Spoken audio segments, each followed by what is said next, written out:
News 2 Live.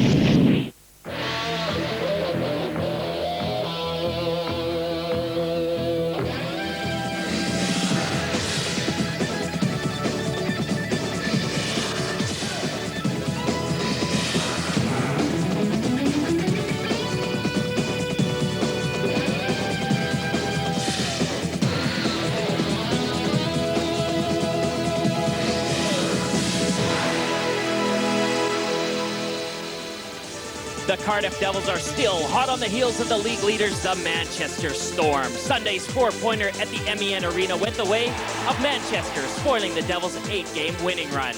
The gap is still only 4 points, and the Devils are all fired up.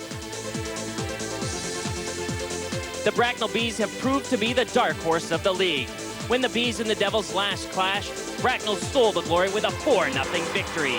On Saturday, they grabbed a crucial 2 points from Manchester. Can they cause yet another upset here at the Ice House? The Cardiff Devils hosting the Bracknell Bees in what is a vital game for both teams. The Devils are pushing hard for their second league title, and the Bracknell Bees, well, they've found some great form lately. Welcome to the Cardiff Ice House. We're heading around the corner and into the final stretch of the 1998-99 season, and it's still all to play for. This is the Seconda Superleague table up to date. The Cardiff Devils, they're 4 points behind the league leaders, the Manchester Storm, and the Bracknell Bees in 4th spot, chased by the Ayr Scottish Eagles and the Sheffield Steelers. The Bracknell Bees loving that 4th spot, as I'm sure a lot of teams are after. Joining us, head coach of the Manchester Storm, Kirk Kleinendorf. First of all, big win for you against Nottingham.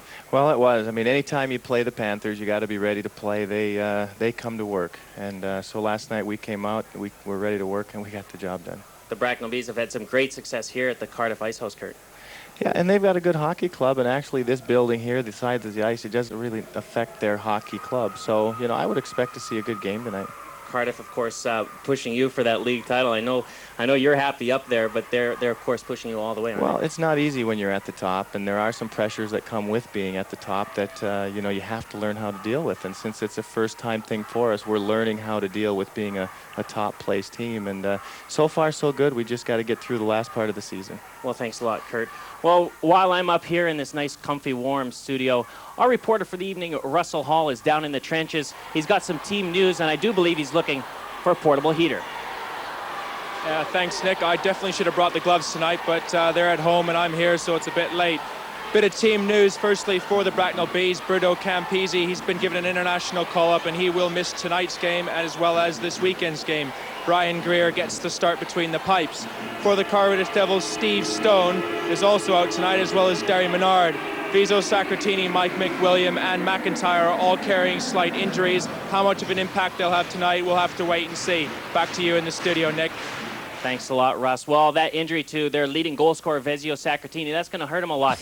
But the Cardiff Devils do have an awful lot of depth in their title-seeking squad. Nicky Chin, the Cardiff-born and trained player, is pound for pound one of the strongest players in the league. He can move up and down the wing like a freight train, and he's got a great shot. Steve Moria. Mo is having one of the greatest seasons ever. He's one of the most agile skaters in the league. He also has a great touch around the net. Look at this little tip-in.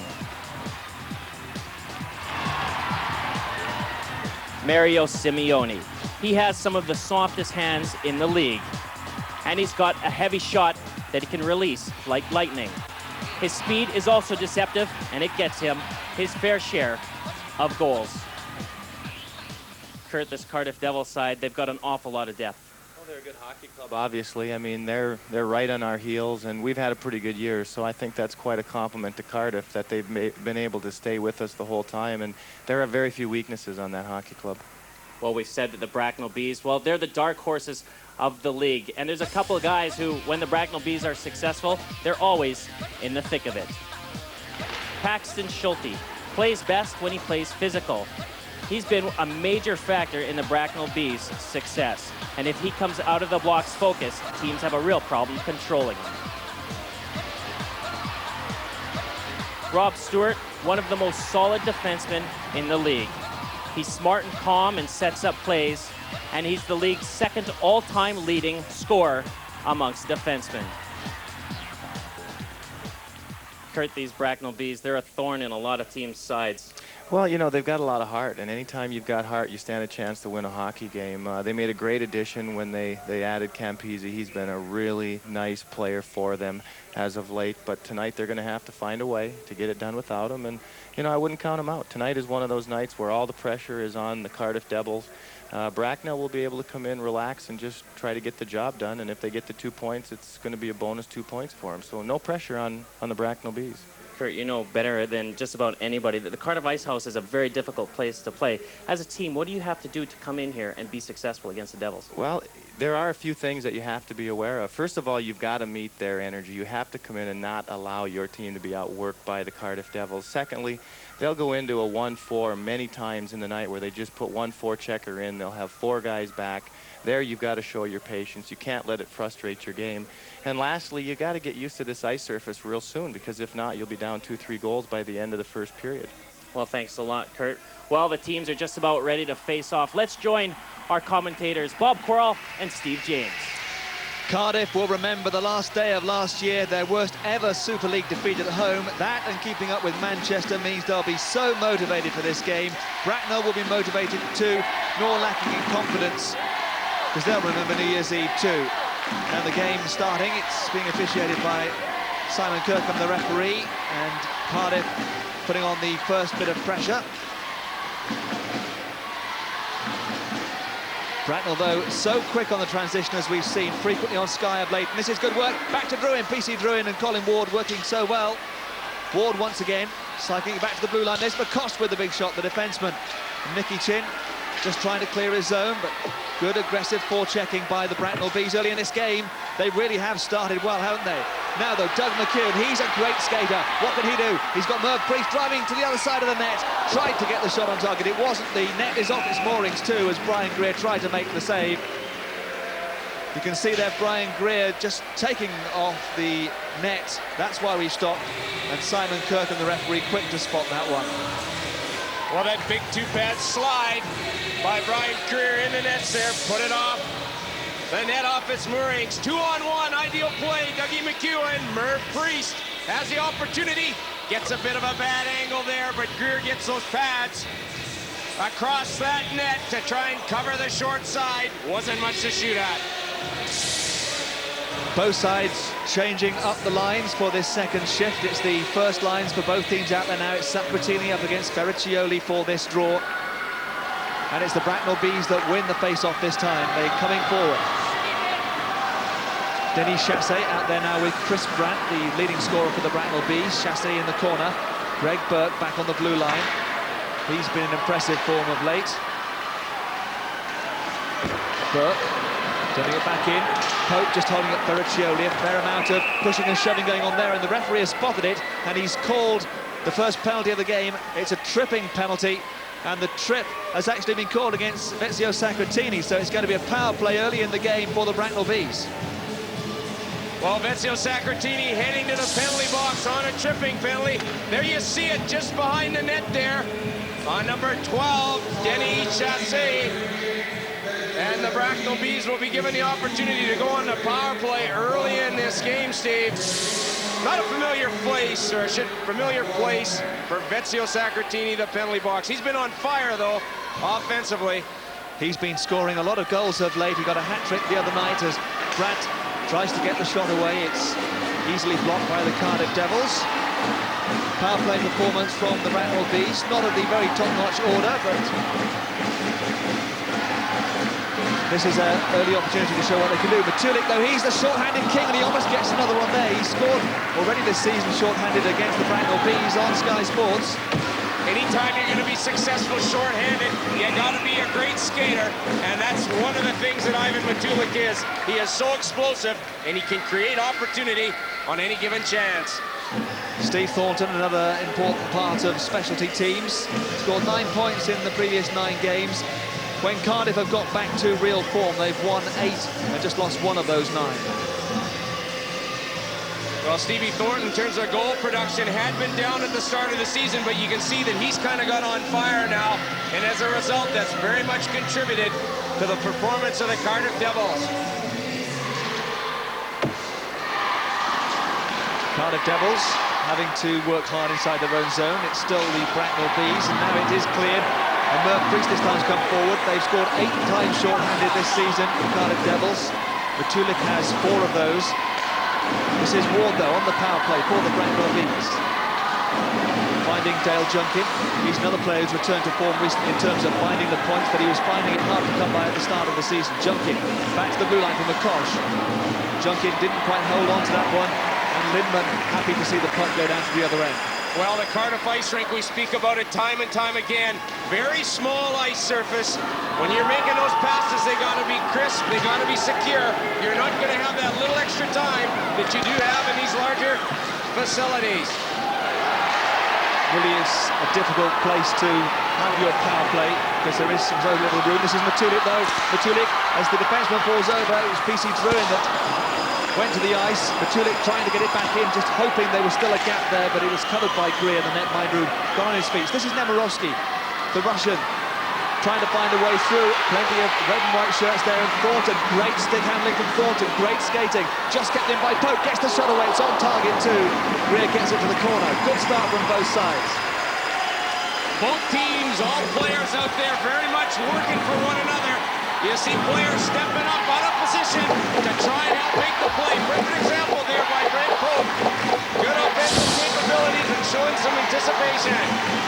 Power play's over. No goals for the Bracknell Bees this time. The last week on Sky Sports, they were caught napping with a 35-second goal against.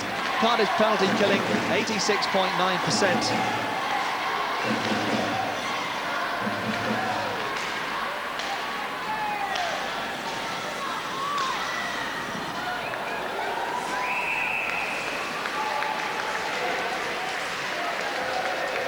Well, the Cardiff Devils, that's, as you see, Brian Greer, the Cardiff Devils have just 2 players missing from their lineup at the moment. That's long-term absentee Jason Stone, who should be back soon, and fellow defenseman Derry Menard. But Pope, Evans, Noble, Limman and Eckroth, that's an awful lot of experience on defence.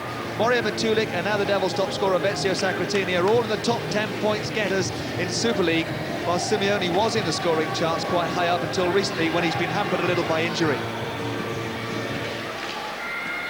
Moria losing out to Ferriccioli that time on the face-off. The Bracknell Bees, after going behind it there last week, really played very well indeed. And they've started well here too. Back to Todd Kelman. Kelman, good shot, good save by Stevie Lyle, the youngster, the 19-year-old in the Cardiff net. Well, Stevie Lyle, he's been on fire in recent while. And here you see Kelvin with a big shot from the point. Still plenty of action in front of Stevie Lyle. The Bees like to get in the nose of the goalkeeper, but he sees it all away. Most importantly, what happens there, though? No rebound. Good job by the goaltender. Stevie Lyle, who's been sharing the duties in nets with Derek Orlovsky, more or less game on, game off in recent times. This is McCosh, gets the shot in again. And Lyle didn't even get to touch that one. It was Chassé who got a touch but couldn't direct it goalwards. He has to make the save this time, and a second save from Ferriccioli. And this is still dangerous times. Brad gets it back in.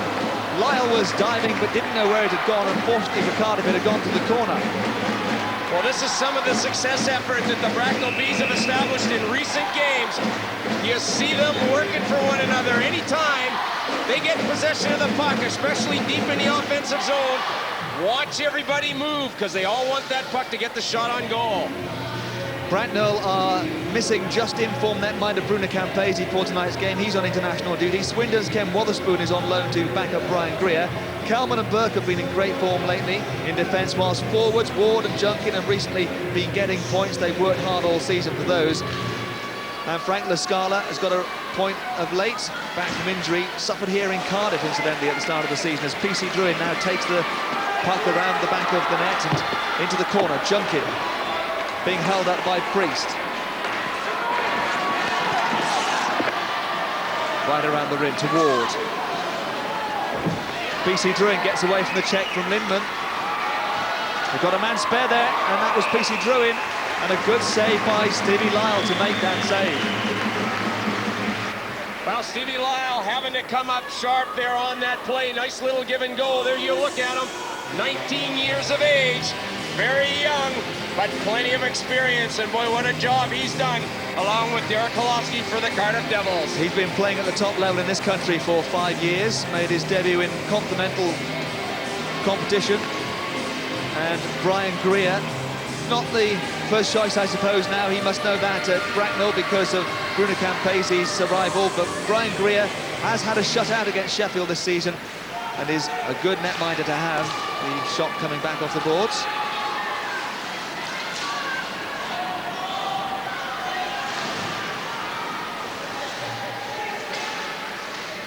Sacratini for the Cardiff Devils, controlled by Thornton. Scoops it wide to Matulik, but the arm goes up from the linesman. Offside is the call. We've had just over 5 minutes. It's been fast and furious, but no goals so far. Well, Ivan Matulik, the captain of the Cardiff Devils, hasn't scored in his last game since netting a hat-trick against the Nottingham Panthers on January the 23rd. I tell you, that's a very extreme statistic when you talk about Ivan Matulik. Because one thing about him, you gotta say, he's a pretty consistent player. Well, a number of the players haven't been scoring goals of late for the Cardiff Devils, but they've been winning. They're on a good run until Manchester. They'd won 8 in a row. Manchester last weekend, they were beaten. Great response from the Cardiff Devils after a tough period at the start of the year, including that defeat against Bracknell. Here, this is Thornton though. Sacratini's driving to the net. Noble's there too. Matulik was the intended collector of the pass, but it's a turnover here, and they're going for Bracknell with plenty of opportunity. It's 3-on-1 there. But they didn't make the most of that opportunity, and suddenly it's the Cardiff Devils coming forward. Thornton having to check, just as you thought there might have been a real 3-on-2 opportunity for the Devils. They've opted to go for the change of lines. They've sent Steve Moria's line out there again for the Cardiff Devils. This is the Bracknell Bees, who've got Ferricioli out there on the forecheck at the moment. Ferricioli putting the pressure on Eckroth, but the big veteran Swede gets away from him. Moria passing it on to Saku Eckroth, the young Finn. Another offside call.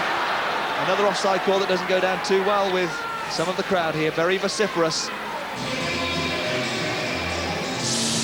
Well, Saku Eckroth just making that move to go wide. On the very short side of our screen there, Mario Simeone, the natural talent with goal-scoring ability, just popped it over that blue line offside.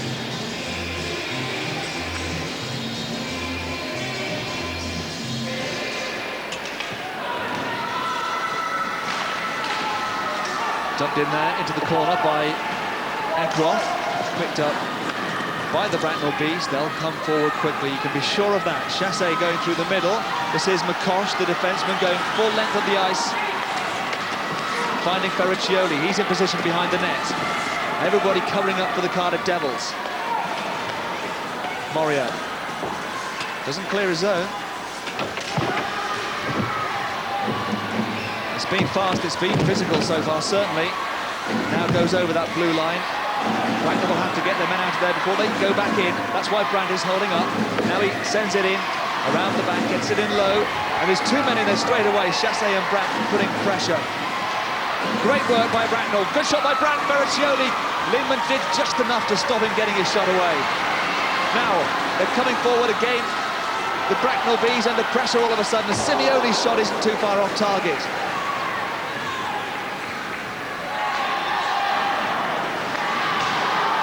Well, Steve, the game's turning very, very physical. We can see it out there, especially the Bees getting deep into the offensive zone. You look at the way they're finishing their checks off, and of course that creates turnovers. Well, you can tell the Bracknell Bees are a side full of confidence and full of enthusiasm at the moment. There's an icing call, we'll go back to the other end. And the Cardiff Devils bench are just going to have to bide their time a little. They certainly have the ability to win this game. They've got to make sure this time they show it, unlike the game back here on New Year's Eve. Well, I think that Kurt Kleinendorst made a very important point, that being the pressure's very much on the Devils. They're trying to keep the steam going and maintain pace with the Manchester Storm. On the other hand, the Bracknell Bees, they can come in, they can play a little bit more relaxed, and if you like, take the play to the Devils and see what happens. I'm sure the Cardiff Devils would love to get the first goal in this game, really settle a few nerves maybe as the puck comes back In low once more, Chin. Just losing out. Ward with a little touch there for Dale Junkin. Junkin hasn't quite cleared the zone. Now it is out though. Chin couldn't keep it in. Now Stewart coming forward. Plenty of defensemen getting forward, you can see, for the Bracknell Bees whenever there's an opportunity. Suddenly, though, it's Priest and McEwen. McEwen's being held up on the far side. Junkin. Ward is in there so quickly. They really are flying at the moment. It's like someone really has got them fired up, haven't they, the Bracknell Bees? Well, I'll tell you, I like the way that Dave Whistle's team's working for one another out there. On a recent play, you had Rob Stewart getting caught up the ice there, but PC Drouin's right back, making sure he's taking his place on defense. Ekroff holding up McCosh, then putting him down on the ice. Play on, says the referee. This is Nemirovsky. Nemirovsky finding how life can be a bit physical. Mind you, he's played plenty of years in America, in North America, not straight out of Russia. So he'll know all about that kind of play. Steve Moria chasing in. But that mind, Greer decided that he needed to get a touch on that one. Noble. Nemirovsky went down, so technically speaking, they were just down short of a man for a few seconds there, Bracknell Bees. Halfway through the first period already, we've had one penalty to the Cardiff Devils. No goal on the power play for Bracknell. There's another offside call. In fact, no goals at all so far. Paul Heavey, the Cardiff coach, he knows his players are quite capable of winning games in their home rink, and he knows this is a game that they really do not want to lose. Well, they know that they need to keep that pace up. I mentioned that just a few minutes ago. You know, this season, and a league title could revert down to a big coming up, big game, I should say, between the Cardiff Devils and the Manchester Storm here in Cardiff. But they've got to keep that pace going, so they've got to take it a game at a time. Evans getting it back to Lindman. Used the balls to help him through the zone, but has lost possession. Lyle well out of his net there. They've lost possession again. The forecheck of the Bracknell Bees, time and time again, giving them more opportunities. Colin Ward couldn't get the shot away. And the puck is frozen against the back of the net. A little help from Stevie Lyle through the netting. Dave Whistle really has had some problems from time to time this season with injuries and players leaving, but he's turned things around in his first year as a coach, and he's got them playing very well. Well, the team's playing very much inspired hockey. They seem to have settled down. As you say, the lineup changes. He's done a great job of recruiting. Most recently, Nemirovsky, he's come into the lineup now. Every one of these players want to play in Bracknell, and you can see that on the ice.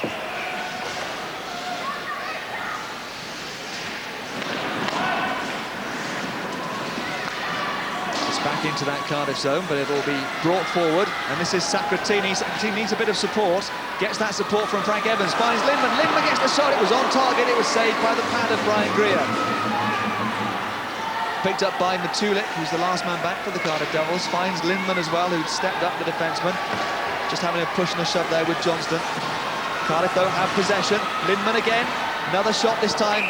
It was a more subtle affair. Greer was able to save that again. Martin Lindman really has been a very impressive signing this year, hasn't he? Oh, you know, his offensive capabilities, I feel, are absolutely tremendous. He's very much a natural athlete. You can see him here. Look at that. Comes in. Greer has to make a huge save on this play, coming out to cut the angle down. Another look at it. Again, Lindman with a shot on goal. Some good, sharp goaltending. Comes from Uppsala in Sweden and was playing in the German league last year before signing for the Cardiff Devils and getting a great overtime game-winning goal against the Newcastle River Kings. An important extra point that gave the Cardiff Devils last weekend. Kip Noble, he hasn't scored for a while, and he is renowned as the top-scoring defenseman in the league, but has found goals a bit hard to come by of late. This is Kip Noble. Noble getting it back to Brent Pope. And now it's with Noble once more. Good passing by the Cardiff Devils, but now they've let it go. Eklof letting it into the stick, I should say, not the hands really, of Brandt. Shot coming in, saved by Lyle. Away again. Can they keep it in the zone? No. McCosh. This is Chris Brandt once more. Turns it in, Ferriccioli. Not offside, Ferriccioli. Oh, that's a good pass to McCosh. That was so close to an excellent goal. But the Cardiff Devils, there's no time to reflect on that because they come straight back forward again. McCosh so close there. He's back now, deep in his own zone and getting it forward to Ferriccioli. That was a good pass too, but Kip Noble's there to tidy up for the Cardiff Devils and get it back.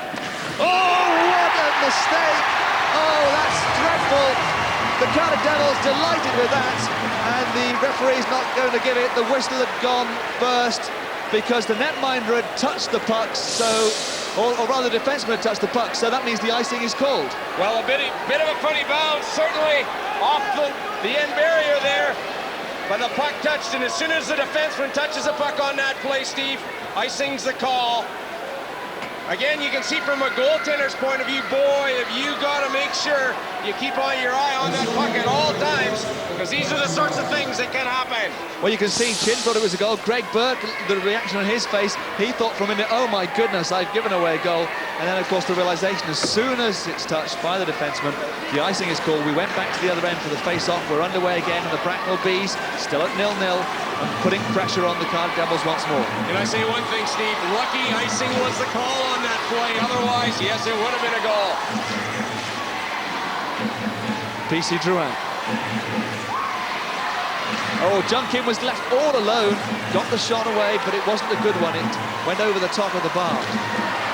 Now the Cardiff Devils coming forward. This is an opportunity for a 2-on-1 play. Look though, Drouin's back so quickly, covering McEwen. McEwen might get another chance. Greer sprawling all over the ice, somehow managed to cover up. Well, I'll tell you there, you saw how fast PC Drouin really is, because he caught Dougie McEwen, who's another guy that I feel is a strong skater in the Super League.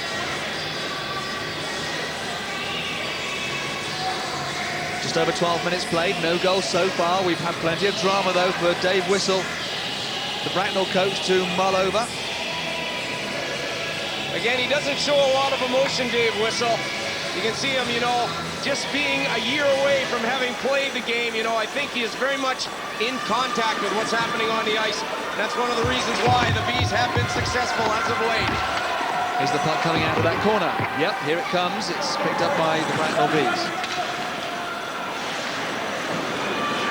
Paxton Schulte going in there with big Mike McWilliam. That's Mike McWilliam. The action areas so far, 48%, almost half of it in the Cardiff zone, and 23% of it, less than a quarter, in the Bracknell zone. So you can see that Bracknell have once again come out in the game and really gone for it early on. Well, certainly the statistic indicates the intensity of play put forward by the Bracknell Bees, and they've been on fire so far. They're certainly working for one another. And Stevie Lyle has had to come up very big and make some crucial saves. Cardiff so quick on the break too. This is a break now for the Bracknell Bees, and Johnston tried to beat Stevie Lyle. Great save from Lyle too there. I'll tell you, that's a huge save by Stevie Lyle, and I'll tell you why. We get a little bit of a 2-on-1, but not so, because you got Stevie Moria going like crazy to try and get defense. But look at Stevie Lyle, he's moving across the ice. He goes down, but he still covers the low shot, which is so important, and it's so easy to get rid of your 5-hole when you're moving across the net. Stevie Lyle is in such good form, 1.96 per game. He had 2 shutouts and was unbeaten in January, and I really can't believe that he wasn't voted the Player of the Month for January, you know. It went to Paul Adey, but it must have been so close for Stevie Lyle to get that award, and he's in great form again, clearly, tonight. But 2 shutouts in 1 month for the young man, and such a good performance. A win over the Manchester Storm in that time, too. Stevie Lyle, who's had some experience in Canada, too, is really growing into a great keeper. Well, I think that experience has really helped him. You can see, especially when he gets on the puck, he does a tremendous job. He plays the puck so very well.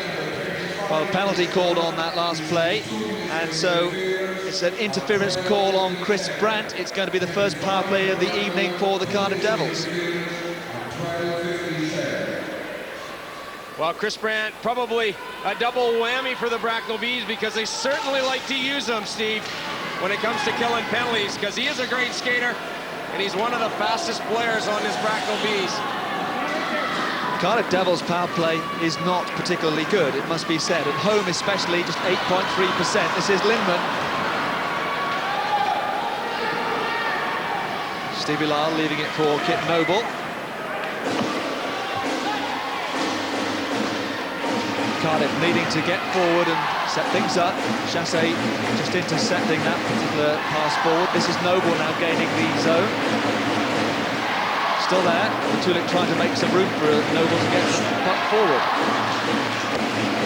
Interesting combinations, though, by Paul Heavey, Martin Lindman, and also Kip Noble playing on this power play. Two offensive defensemen. Shot there from Kit Noble, not on target though. That's been one of the problems with the Cardiff Devils power play. Less than 50% of the shots they've been having on their power play have been on target. And that's perhaps one of the reasons why they're not scoring the power play goals. Although of late, actually, their power play has improved in terms of the number of goals. They've scored 3 power play goals in the last 4 games. But overall for this season, it has not been good.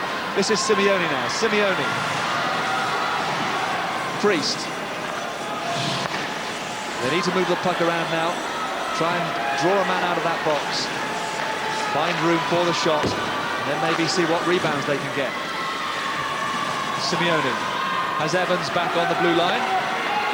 Picks up Moria. Moria back to the point. This is Eckroth. Eckroth helping it back into the corner. They're moving it around, but they're not getting the openings at the moment, Cardiff. This is Simeone. Moria once again behind Brian Greer. Back out now, Eckroth. Eckroth with a shot.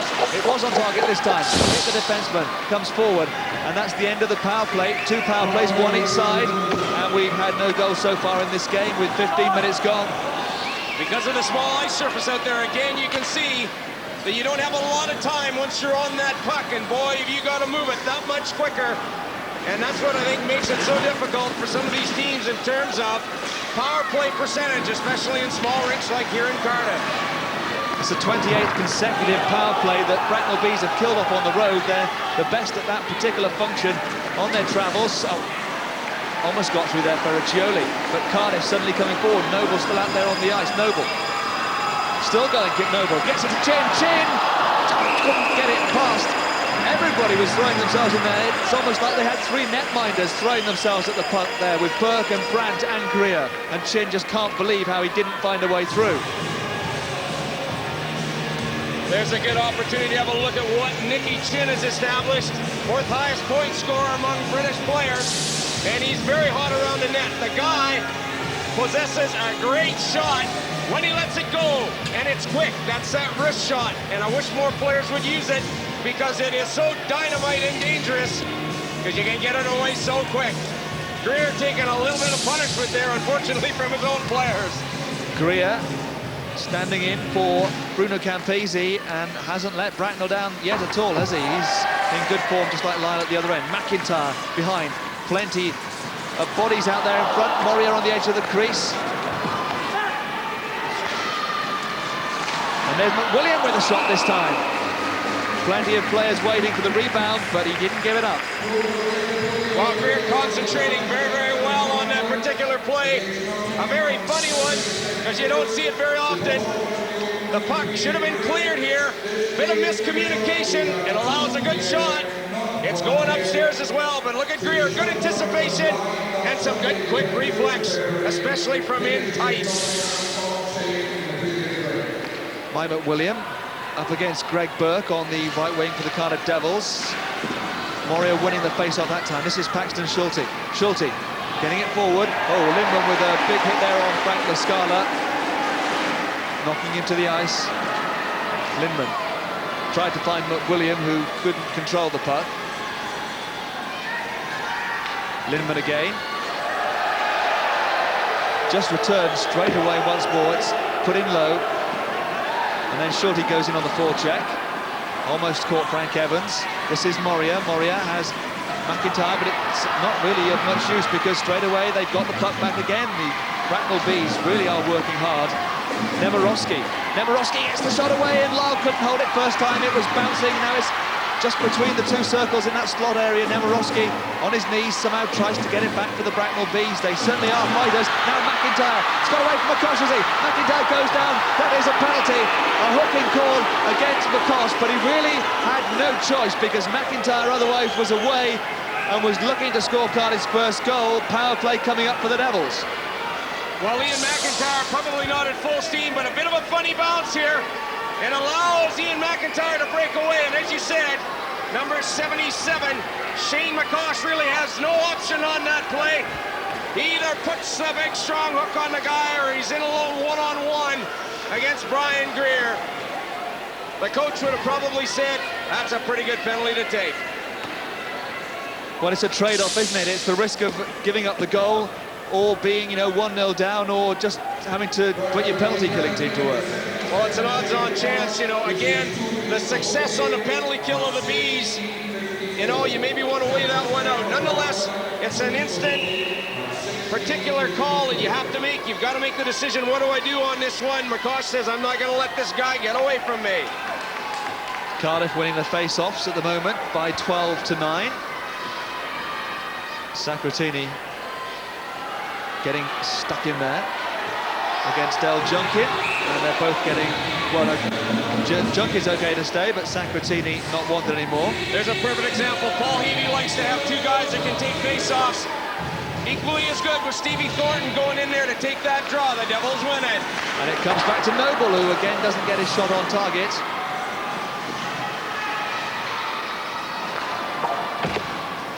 And Bracknell Bees just rim it to get it out of the zone. They're so good on the penalty killing away from home, and yet they're the worst back in the Bracknell Ice Centre. It's amazing, really, but this is Noble coming forward, gets the pass out front, plenty of players driving to the net, but it's Bracknell Bees who pick it up and come forward again with a three-man rush. Short-handed, Druin. Losing out to Noble, almost got it back again. Big push there from Matulik, said, get out of the way, we're having this one and we're coming back at you. This is Lindman. Just dumps it in for Matulik to chase. Will it come out to Thornton? Bracknell Bees working hard in that corner to try and clear it, but the Cardiff Devils looked for a moment as though they might win possession of the puck, but once again, it's back, and Chris Brandt is going on the forecheck on Stevie Lyle. They almost got caught there, the Cardiff Devils. Dangerous stuff. Stevie Lyle showing some confidence there, Steve. I said that, he likes to play that puck now, just about getting caught out on that play, but showed a lot of experience hanging on to it, making the right play. Evans. This is Moria.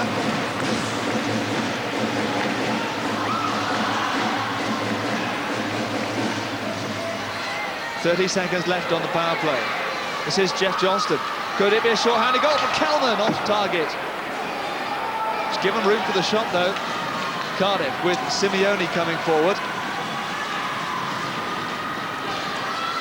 Once again, the turnover of Brandt coming forward now, looking to try and put pressure on Eckroth. He gets to him. Eckroth just turns, though, throws off the man, and Cardiff Devils have room to come forward. The power play, though, is coming up. That's it. Another power play with no goals.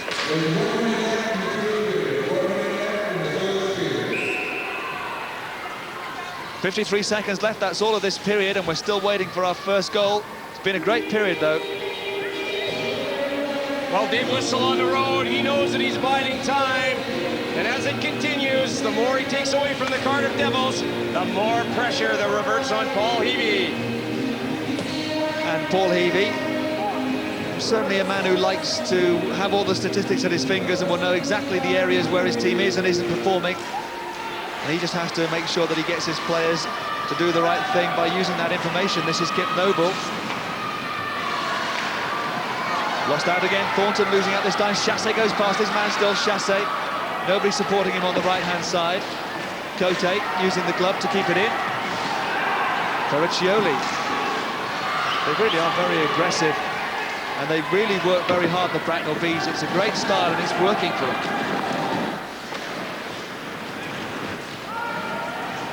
This is a chase for the icing. The netminder decides he's going to play it. The netminder plays it, it is no icing. It comes forward now for the Bracknell Bees. Pope just clearing it, that went over the blue line. That went over the line. And so therefore there was the offside call as Bracknell went back in. Just a little bit of pushing and shoving going on about that as well, and a slashing call as well. So Denny Chasse is going to go off for the slash, and it's going to be a power play again for the Bracknell Cardiff Devils. Bracknell Bees are going to be down a man. We've only got 9 seconds left, though, on this particular period, so the majority of it is going to be carried over into the second period. You know, I think when you're on the road, Steve, you've got to play aggressive, but not so aggressive that you get yourself into trouble and you're playing shorthanded all the time. Here's a look at it. Frank Lascala.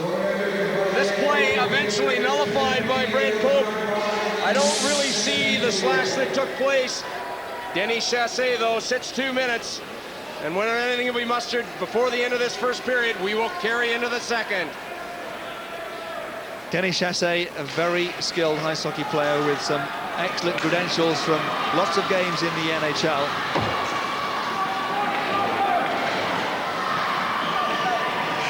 And that's the end of the first period. A good first period, some great hockey played.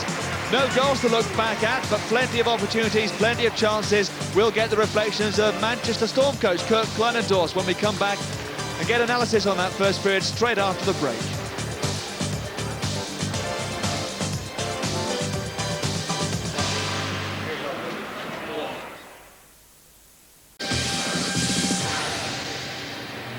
A big night of World Championship boxing coming up to you on Sky Box Office 3 on Saturday night. Herbie Hyde is out, but the top of the bill is still there. Joe Calzaghe defends his super middleweight title and his unbeaten record against former champ Robin Reed. Richie Woodall defends the WBC version of the crown against another former title holder, Vincenzo Nordiello.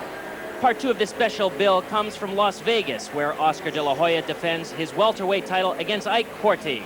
On the same bill, Mexico's Eric Morales, undefeated in 30 fights, goes in with Angel Chancon. And it's all on Sky Box Office 3. And for more information, the number to call is 0990-800-888. That's 0990-888. But for now, we're here at the Cardiff Ice House. The match facts here for the first period. It's a scoreless first period.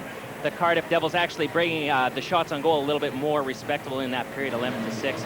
And the penalty minutes there edging towards Bracknell. But Bracknell have actually killed 29 shorthanded efforts away from home, so they're pretty happy about that. Kirk, pretty good end-to-end action there. I thought it was a very good first period, actually. Both teams came out, looked like they were ready to play, and very exciting. If it weren't for the 2 goaltenders, there would have been a couple goals scored. Cardiff were outshot, but they did have some good chances in that period. Well, they did. I mean, it looks like they relax a little bit when they get the puck out of their end. I mean, they're very good, and this is a play here now where when you're coaching against Cardiff, you have to be alert to this because their D like to get active. Here, Lindman just comes in late and gets a really nice scoring opportunity. Kip Noble's another guy you got to keep your eye on because if you don't, this is exactly what happens. If Greer doesn't come up with a big save there, we've got a 1-0 hockey game. We saw Kip Noble, of course, picking up the puck on the wing, driving wide, and setting up a lot of plays in the slot as well in that period. Yeah, they've got defensemen that like to get active, and they're very heady, they're very smart, and they know what to do with the puck. I mean, they're almost like forwards playing defense is what they are back there. They haven't had a lot of problems coming out of their zone either, Kurt. No, it seems like the forechecks, the angling hasn't been too good. I mean, it seems like both teams at times are able to carry the puck right up the ice, whether it's the forwards or the defensemen. So, you know, maybe a little better angle on the puck might be able to create some turnovers, and, you know, that's when you can create scoring opportunities. And the Bracknell Bees had some pretty good scoring opportunities themselves in that period. I was impressed with them. I thought that they came out and played very hard. I mean, as far as are they ready to play, they are ready to play. This comes off a counter. Ferracchioli's really heady play, and here again, we got a defenseman getting active. Shane McCosh jumps up, and I mean, if it's not for Stevie Lyle, that puck is in the net. And Ferracchioli's very heady. For him to see McCosh coming underneath like that, really nice play, real nice play. And the great thing about that was a bit of a no-look pass as well, wasn't it? Yeah, he looked him off. I mean, when you know a guy's open, there's no sense in staring at him because once you start staring, everyone in the building knows where you're going with it. And Ferracchioli does that very well. He looks away, and then he makes the play. And Steve Lau, of course, he was busy. The Bracknell Bees having the edge on shots on goal. He was busy in this period. He came up big. I mean, 19 years old. You wonder how he's going to handle the pressure of a night like tonight. And you know, he played very well. And here again, this is just a play where Evans actually overcommits to the puck. It's a 2-on-1 that he reads as a 2-on-2, and leaves Chassé with a little too much room for my liking as a coach. And there again, Stevie Lyle comes up with a nice save. He gave that little look back, though, didn't he? Yeah, he did. He wasn't sure where the puck was. I think it hit the toes of his skates. Is where that hit. You know, you said that on paper the Cardiff Devils, they should take this game. But the Bracknell Bees, I mean, they're just like bees. They just buzz around, don't they? They work hard. I mean, as a coach, you really want your team to work hard. And they do work hard. Okay, well, there's some great action here. And there's been some great action around the league in the past week. Let's catch up with it in Rink Roundup.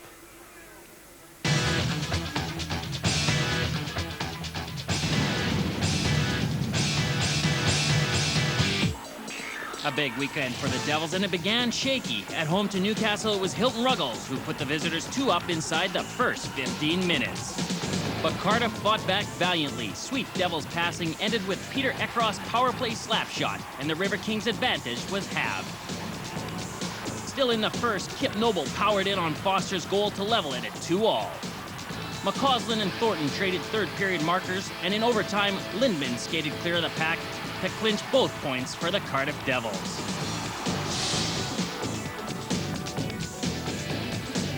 Ayr shut out Sheffield on Sunday with 2 goals in the second and 2 in the third. Baba was the first Eagle on the score sheet, St. Pierre with a helper. Baba returned the favor with an inch-perfect pass to set up the man of the match, St. Pierre, for the final goal.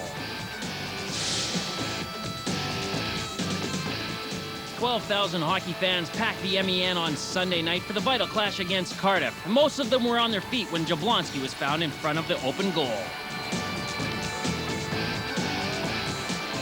Cardiff equalized midway through the second. McEwen won the puck well to set up Murph Priest, and Priest was able to take his time to pick out the top corner of Peter Angelo's net.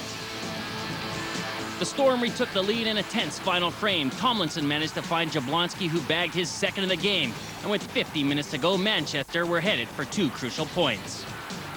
This was confirmed when Kettela neatly slipped the third into an empty Cardiff net. And the Manchester faithful celebrated their 3rd victory over the Cardiff Devils this season.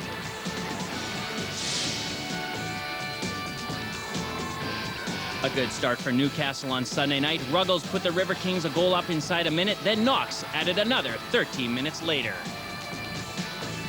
But the Panthers clawed their way back. Paul 80 pounced, and following a Darcy Lowen marker a minute earlier, it was all square. Ruggles hit his second of the game, so when Knox found the target with just 3 minutes on the clock, it was 4-2 and practically all over. And pretty soon, it was all over. That man of the match, Ruggles, picked out Conway off the boards, and he found the Panthers' empty net for the 5-2 win.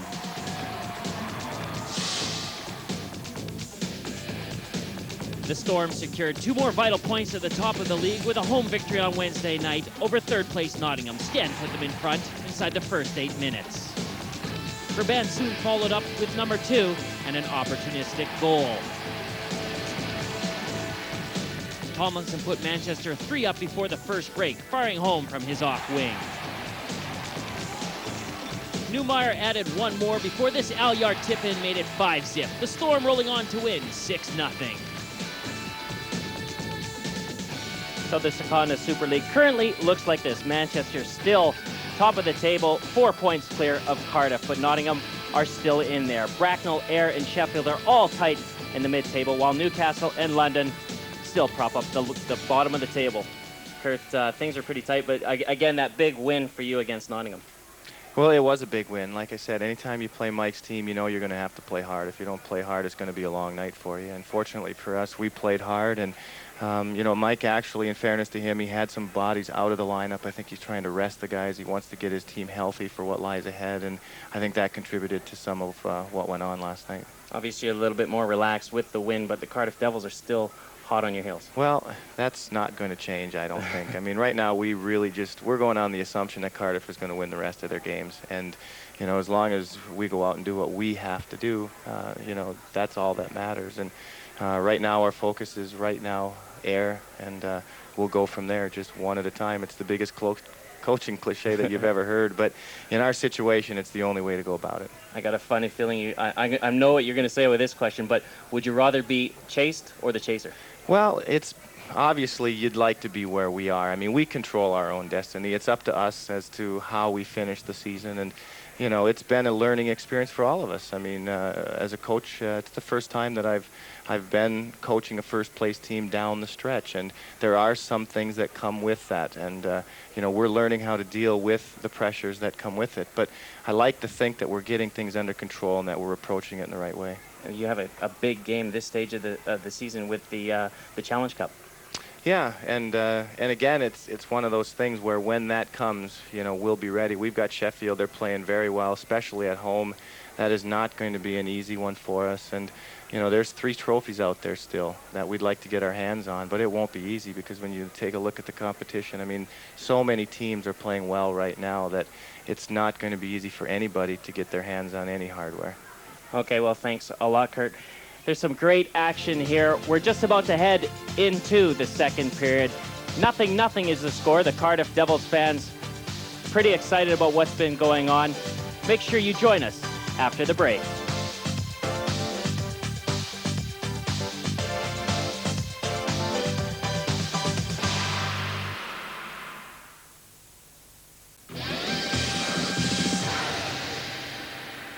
A quick look ahead to the FA Cup football coming to you this weekend on Saturday afternoon from 5:30 on Sky Sports 2. It's highlights from the 5th round, including Leeds against Spurs. And on Sunday, 2 live games. At 3:30, it's Newcastle against Blackburn in our live 5th round match. And at 5:30 on Sky Sports 1, it's Hamilton Academical against Rangers in the 4th round of the Scottish FA Cup. That's your FA Cup football this weekend here on Sky Sports. But for now, we're just about to head into the second period. The score, the Cardiff Devils 0, Bracknell Bees 0. Let's head to our match commentators, Bob Corral and Steve James. And as if the first period action wasn't enough to get you excited about the second period, I'm really looking forward to this one because the Cardiff Devils had the best record of all teams for scoring goals in the second period. And the Bracknell Bees give up the least goals in the second period of any team. So something's got to give, I guess. I knew you'd get something complicated into this period, Steve, but the Devils are on the power play and they must try and muster something up. This is a short-handed opportunity though, maybe. Junkin had Druin on the other side of him going towards the net, but the Devils managed to tidy that one up. How about this one? You got big Mike McWilliam out there. They're using him on the power play. Obviously, his physical presence is something that Paul Heavey's looking for, especially in front of the net.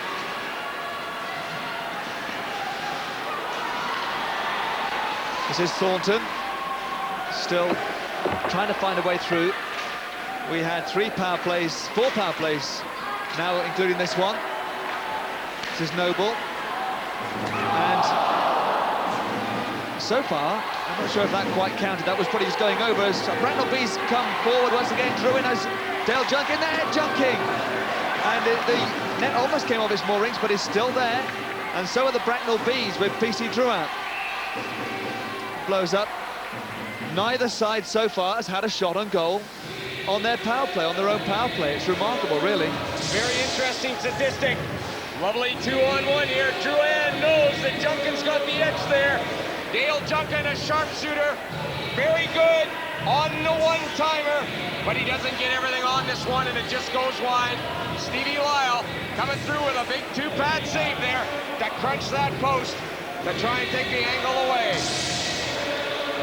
Face-off coming up. Johnston going up against Moria.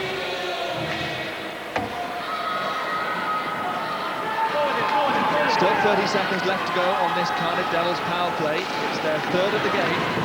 Bracknell have had 1. That was the first. Still waiting for our first goal in this game. The first period full of fast skating, plenty of physical stuff too from both sides, some great moments of excitement. Some great net running too, it must be said. This is Moria. Last chance on this particular power play for the Cardiff Devils. Moria still has it in the corner. Emphasis here on the blue line. It's behind for Simeone in there low, and this time the net at the other end does come off the moorings. And and so we will have a face-off. That's Mario Simeone, who's had a bit of a problem with an elbow recently, and that's perhaps one of the reasons why he hasn't been scoring as many goals as he was around about the Christmas time, just before Christmas, when the Cardiff Devils had a really great run. But he's not doing so well of late, and maybe the injury's part of that. Well, I think that statistic indicates that. It wraps it all up. 2 goals in the last 8 games, but you know, when you get an injury like that to the elbow area, I'll tell you what, it's very painful, Steve, and it affects your shot. Now, Mario Simeone, when he came to this country, boy, the guy was on fire, wasn't he? And I think we can look for a lot more of that. He's a very unassuming player, but you give him an opportunity, he capitalizes. Thornton v Ferriccioli back to even strength. Both sides now at full strength, so it's 5-on-5. The first line's out there for both teams. This is Thornton. Thornton finding room for the shot. Trying to pick up McEwen. Well, McEwen actually is going out there with Thornton and Chin at the moment. They're just changing their line slightly, Cardiff, in this start of this second period. Paul Heavey thinking long and hard about who he wants out there, when and why, as the Bracknell Bees almost created an opportunity there. This is Thornton with Noble. And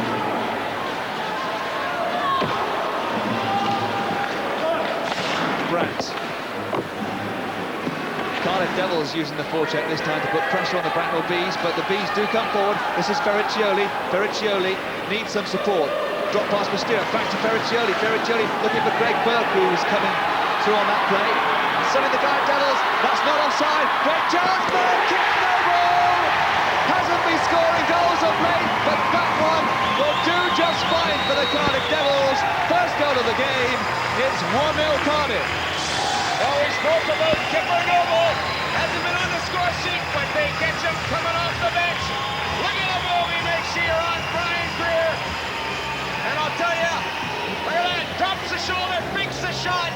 And Greer's out of position and caught moving.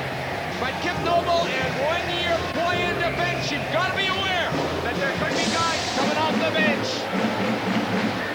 The assist from Doug McEwen and Kip Noble, the all-time leading defensive goal scorer, had scored just 1 goal in 16 games. And one of the problems I think that Kip Noble's been having is that he's not been getting his shots, which he likes to shoot from the blue line. This is Bracknell actually getting some pressure on here. Some of his shots from the blue line maybe have not been on target as much as he would have liked, but no problem getting it on target from that distance. Great move to throw the netminder too. You know, you speak about defensemen with offensive capabilities. There's a perfect example of it. You see how comfortable he is when he gets that puck. He's got all kinds of ideas with it, and I'll tell you, he can take advantage of it. Now Nemirovsky, what did he do? Nothing, because he's offside. The play was offside, so the Bracknell Bees frustrated there. Mikhail Nemirovsky from Moscow, but grew up in Canada. I remember speaking to Davey Westable about Mikhail Nemirovsky. He's got his first goal. He's obviously shooting the puck now. But I says, has he got a bit of an accent? He says, no. He says, he's got a better Canadian accent than myself. So I know he spent time in Russia. I think he probably wanted to improve on his draft opportunity in the National Hockey League. But what a contribution this guy has made to the Bracknell Bees in the latter stages of the season. No name on the back of his shirt yet either. Still waiting for his shirt to come. He'll be number 29 when that arrives. Simeone's away this time. Simeone beaten the first time by the netminder and the second time too. Brian Greer coming up big this time against Mario Simeone. Well, I'll tell you, you know, when you move that puck, your defensive assignment has to be so very, very important. Simeone in alone here, left all alone. The winger doesn't have him. Unfortunately, Mr. Greer comes up and handcuffs the fella and makes a huge save. Mario Simeone, former draft pick of the Calgary Flames in the National Hockey League in 1981. There's his offensive statistics. He's played 40 international games too for Italy, Mario Simeone. This is the Bracknell Bees under pressure for a moment. That's well taken by Greer from the shot by Moria from distance. We've had 1 goal in this game now. It was scored by Kip Noble, assist by Doug McEwen. That's the only time that Brian Greer there has been beaten in this game. He's been having a good match. He certainly has. There's an opportunity to look at Brian Greer's save percentage average, 89.3. 42 goals off of 393 shots. Next test to see how the Bracknell Bees respond to going a goal behind in this game after doing so well for so long. But without, of course, getting themselves in front, and now they have to come from behind as Colin Ward has got a goal and an assist in each of his last couple of games, and he was close to getting something out of that there. It's turned back in. Lyle makes sure it goes to the corner. Simeone just flips it up, makes sure it clears the zone, eases the pressure just a little. It's McIntyre and Moria going in on the forecheck, putting pressure on Greg Burke. Check on Greg Burke, but it's back up to the other end where Chassé is brought down. Frank Evans touches now, but he's going to sit down for 2 minutes.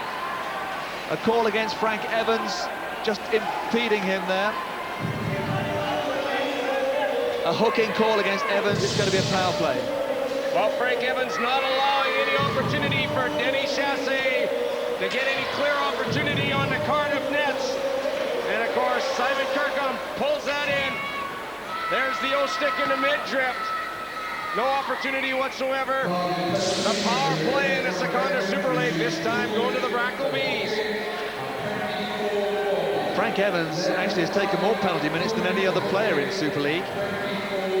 That's the power play performance for the Bracknell Bees.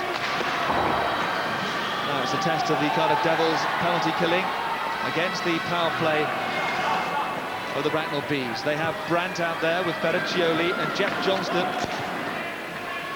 And this is Rob Stewart. Denny Chassé out there too.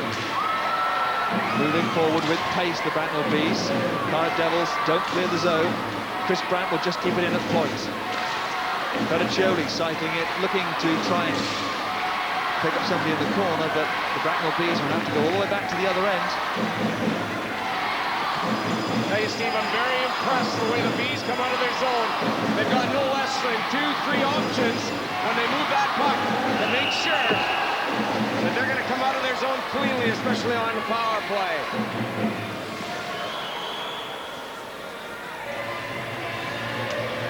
While the offside being to play, a little bit of hesitation there.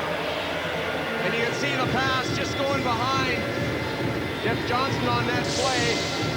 Offside being the call. There's a Bracknell record so far, 42 games played. Pretty much even right down the slot. Of course, 2 draws as well. Thornton, Matulik and Noble out there for the Cardiff Devils, along with Pope. So the Bracknell Bees are going to have to be aware that there's a potential of giving up a short-handed goal against that sort of a lineup, but they really do need to use this power play with just over a minute of it left to go. It's Brent Pope. Not one of the big scoring defensemen in the league, but a solid man on the blue line. Well, one of the things that Paul Heavey likes to do is play Brent Pope with one of the offensive defensemen, because he knows he's the type of guy that's going to stay at home. So there's going to be some form of defense up there, just in case these guys decide they want to move forward. Well, you're not going to keep Kip Noble back too often, especially once he's already got himself a goal in the game. He'll be up fired now, looking for more. Thornton going in now on Del Junkin. Here's the Bees power play. And they move the puck out of their zone, but without controlling it. Matulik putting the check in there, and it's McCosh. McCosh losing out to Matulik. Matulik couldn't maintain possession. This is Junkin now to Paxton Schulte.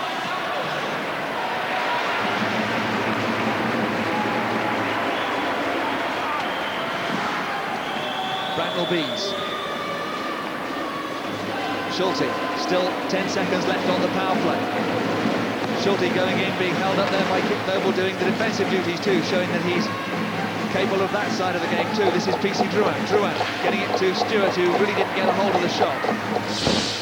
But it's right out there in front in the slot area. There was Moria for Cardiff, and this is Kip Noble coming forward now. Kip Noble leaves it for Moria. Moria just had to readjust himself, I think, because he was about to take the shot. Just off target. Moria again though. Moria using the glove and the skate to make sure he keeps on the possession of the puck. Over to Eckroth. Eckroth, oh, great save by Greer as Eckroth wound up and got that shot on target. Greer just saved it. The power play is over. Back to even-handed play. And Greer's out of his net, and Lindman couldn't turn it on that net. More pressure on the Bracknell Bees, but suddenly they can come forward with a 3-on-1 break. This is a good rush. Something's been spotted by the referee, and we're going to go back. It was a hand pass, I think. I believe a hand pass by a forward as well, Steve. So, as a result, the whistle blown because Bracknell gained possession of the puck on that particular play. Dave Whistle not happy with the call. You can see the look on his face. He wasn't happy with the call earlier on either in this period.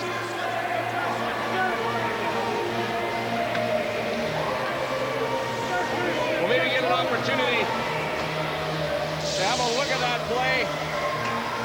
This happened earlier, and that's right, Peter Eckroth, which allows that counter-attack by the Cardiff Devils and Kip Noble to go in alone on the goalkeeper. Moyer almost got a chance there, having won the face off the Cardiff Devils. We've had almost 8 minutes of this second period, and McIntyre is away now for the Cardiff Devils. Has Simeone out there in front as well, still going McIntyre. McIntyre just losing out because the Bracknell Bees back there defending stoutly once more. Moria, extra zip in the Cardiff Devils offence now, though you can see that, and it's Nemirovsky taking it away for the Bracknell Bees from Moria, giving it to Johnston, sends it around the boards, getting it in low. Frank Lascala going in with Nemirovsky on the forecheck, didn't keep it in the zone, it's back to the other end, Matt Cote, no icing on that play. Comes off the balls to Simeone. Priest wasn't offside, this is Priest. McEwen driving to the net, still going, Priest, and, well, where is it? It's just under Greer. Greer somehow managed to keep that one out. It looked as though he got it all wrong. This is Priest again. That hit the pipe, I think that's done. Certainly the cage rattled there, whatever it was that hit it. More pressure on the Bracknell Bees. Cardiff looking for their second goal. It's getting really physical out there, getting really furious. Still, now suddenly going to the other end, Lascala leaving it for Nemirovsky. Plenty of Cardiff players back there to cover. They've had a hard-fought lead, and they're not going to give that up easily. Devils starting to work for one another, Steve, very, very well in the zone there, and you can see adding a tremendous amount of support to that puck. This is McEwen. Oh, almost fell for Priest. The original idea from McEwen was to pass it out to Chin, but it came back. And Chassé brought crashing to the ground there by Doug McEwen. McCosh happy just to get it out of that zone. Pope back on his own blue line, turning it forward for Chin. Comes back the other way again quickly. This is Greg Burke this time. Defenseman coming forward, running into Nicky Chin though. His pass just a bit astray. Brandt would chase in, put pressure on Frank Evans.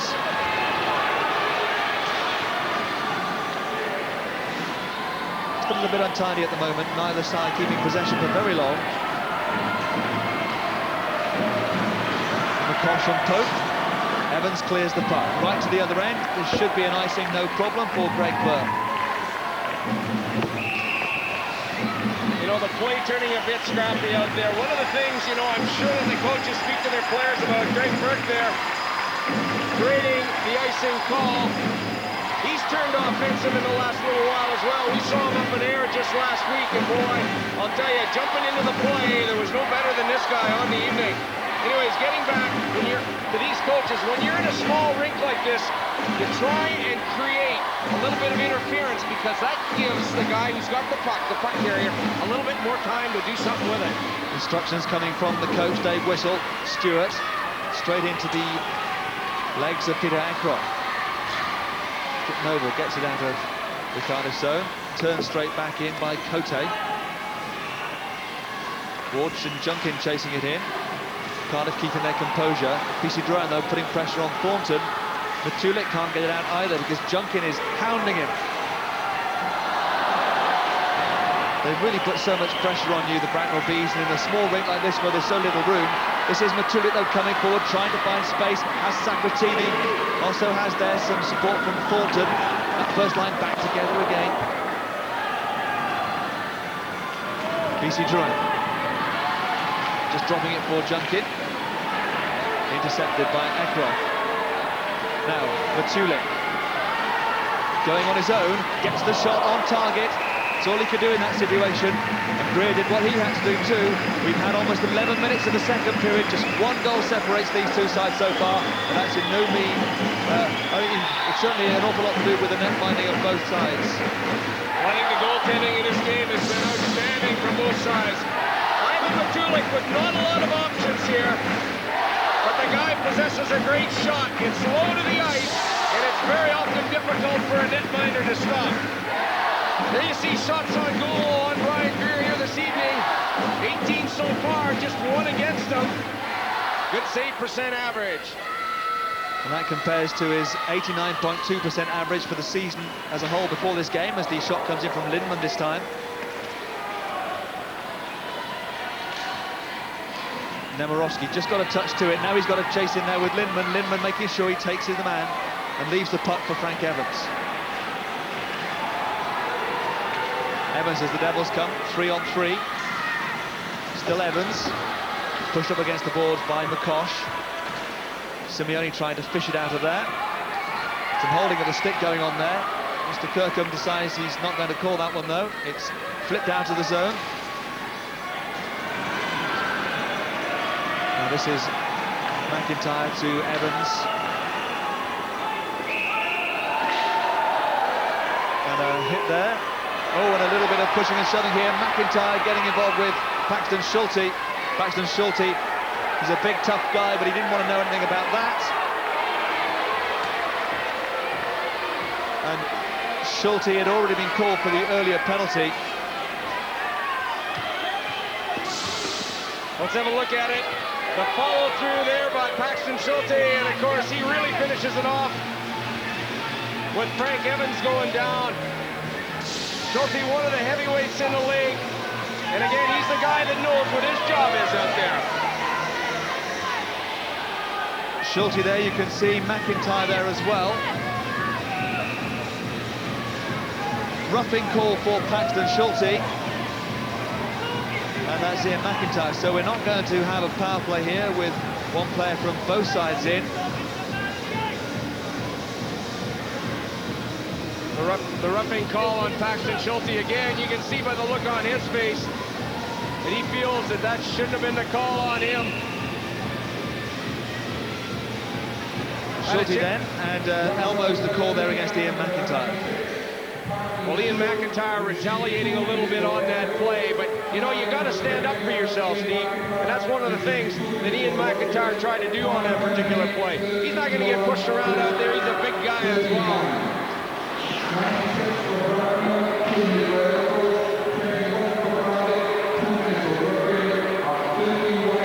Bracknell Bees with Stewart having the shot there. We're playing 4-on-4. The penalties not considered to be coincidental, so both sides one short at the moment. Stevie Lyle not beaten yet in this game with 12 minutes of the second period gone. I'll tell you, it's had some very, very difficult shots. A good look at the one by Rob Stewart there. Again, Chris Brandt, who's very much a danger man for the Bees. And you can see Stevie Lyle not only makes the play, but he puts that puck into safe territory, which is so important. Shots on target in this second period, all Cardiff. They were outshot in the first period, but now they're well ahead. They've got the goal in the second period too. 4-on-4, there's a bit more room out there now. It's a small, tight ice rink. Save, Black almost got a second chance, and then Bericcioli was out there too.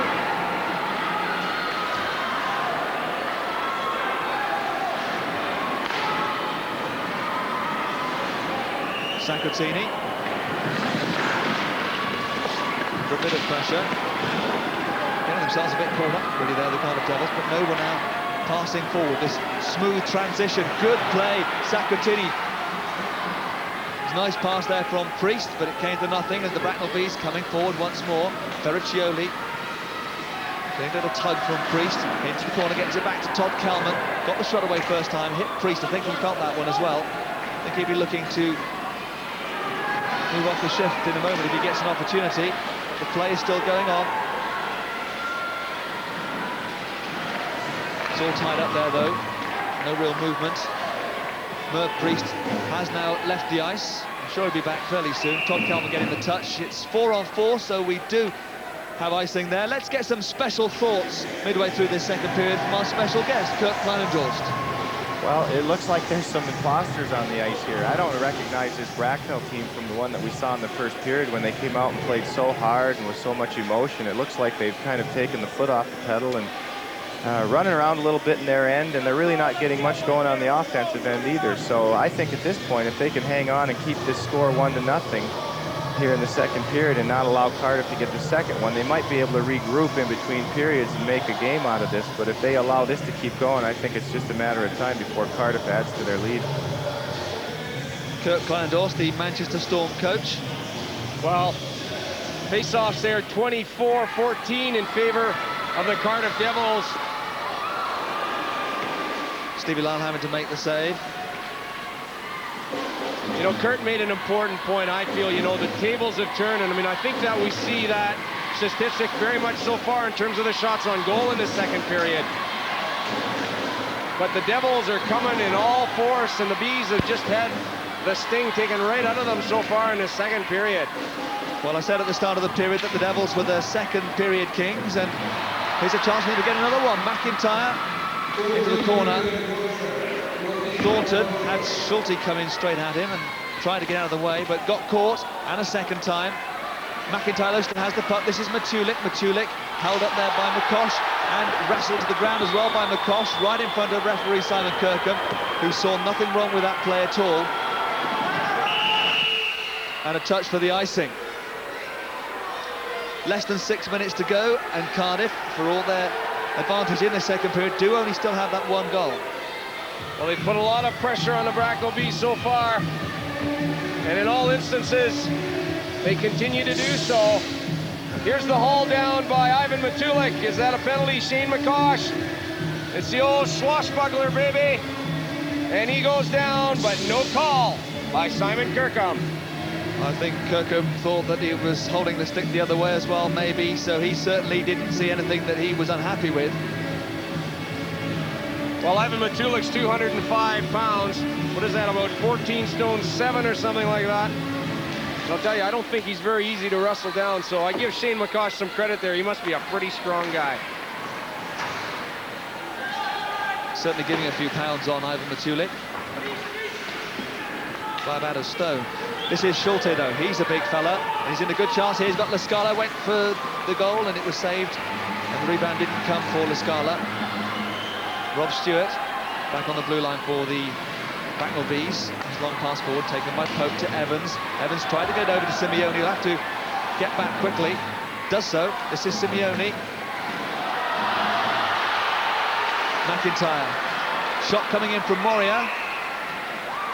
And it certainly is a physical game out there, and the referee's been having a few words with some of the players. Paxton Shorty just a moment or two ago, he was warning him to keep his elbows down.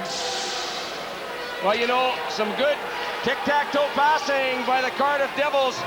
This puck bobbling a little bit here for Stevie Moria. As a result, I think the upper hand goes to Brian Greer on the play. But that's the kind of puck movement, Steve, you need if you're the Cardiff Devils and you want to score some goals.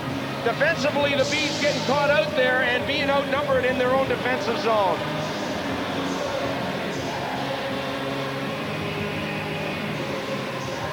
The face-off just to the right of the netminder for Bracknell Bees. Greer. It's won, though, by the Bracknell Bees, so he won't have anything to do for a moment or two.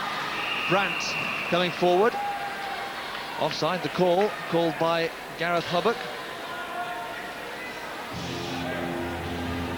Chris Brandt, the leading goal scorer for Bracknell in the Super League this season, and one of the all-time top goal-scoring players in the British League. In fact, he's 15th all-time in Super League points table and 12th top scorer so far this season.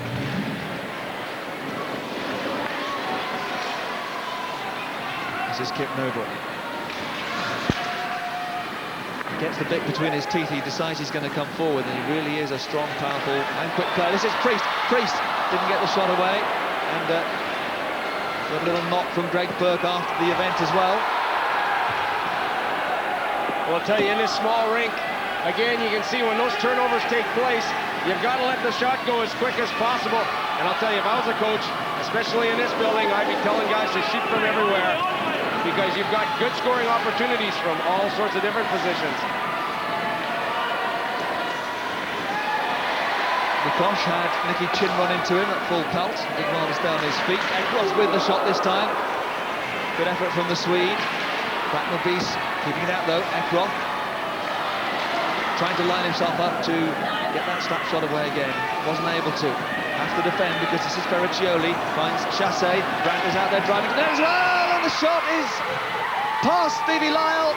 Denny Chassé gets the goal. It's 1-1. Well, a bit of a man-to-man breakdown here as Ivan Matulik and Denny Chassé go against one another, but Chassé is the guy that is allowed to gain momentum and go back into the play and get this shot away. I'll tell you, this is a huge goal for the Bees, not only to tie the game, but you saw that puck. Look at it rolling. Boy, that's key because it's difficult to shoot the puck, and it's also very difficult for the goaltender, Stevie Lyle, to try and stop it. But this game is all tied up. That line of Chassé, Brandt and Ferriccioli coming up with a goal again. It's their top line. It's been providing points throughout the season. And it's got them an equaliser in this game when they hadn't been playing so well in this second period. But now they're flying. This is PC Drouin going forward. Looking for Colin Ward around low. One by Junkin in the corner. So it might have been the kind of Devils' second period, but with 3 minutes left on it, they find themselves back at 1-1. Sis Thornton, he was looking for Sacratini. Matt Cote, the defenseman, the veteran defenseman, getting forward, still going. This time it is a save by Stevie Lyle. He'll be wanting to look at the video and see how that one beat him just now as they come forward again, the Cardiff Devils, and a shot there from Matulik, not on target. Well, that was a two-horse race between Ivan Matulik and Matt Cote, and this guy is awful quick. I guess he won it, but he got the shot away. A nice little pass in through traffic by Simeone to allow Matulik that shot on goal. He picked his spot. Brian Greer coming out to cut the angle down.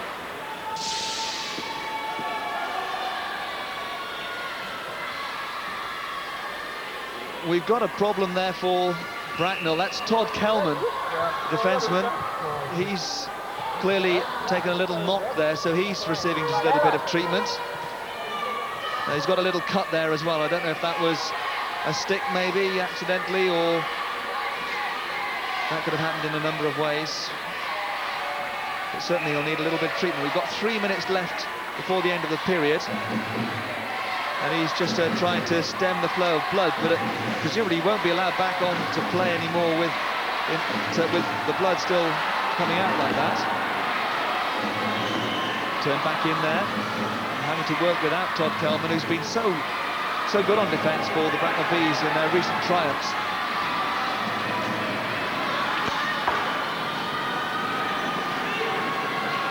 Bracknell still trying to get forward.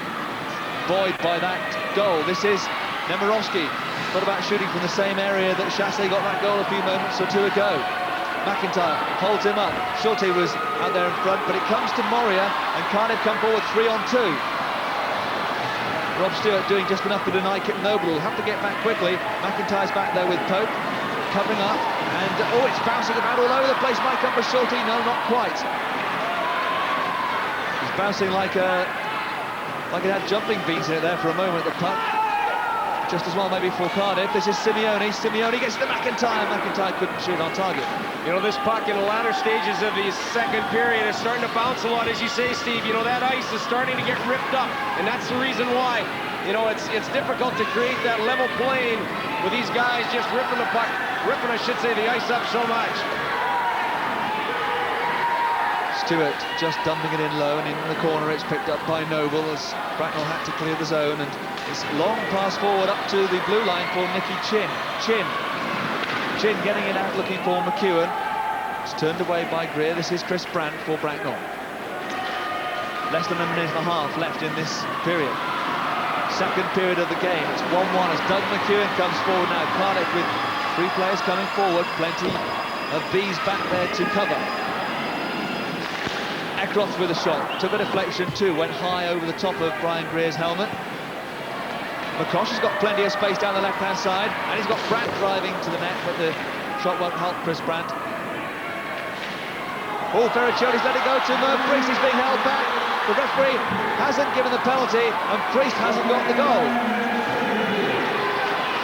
Well, that's an interesting play because, you know, Joe Ferricioli, the guy with all the experience, I guess he felt he knew what he had to do without picking up the call. But what he did was he obstructed the hand movement, if you like, of Merv Priest, which enabled him not to get that shot away. 30 seconds left of this period. It looks like we're going to go into the final period all square in this game between the two sides, unless there's one last twist to this second period. Brent Pope back to cover.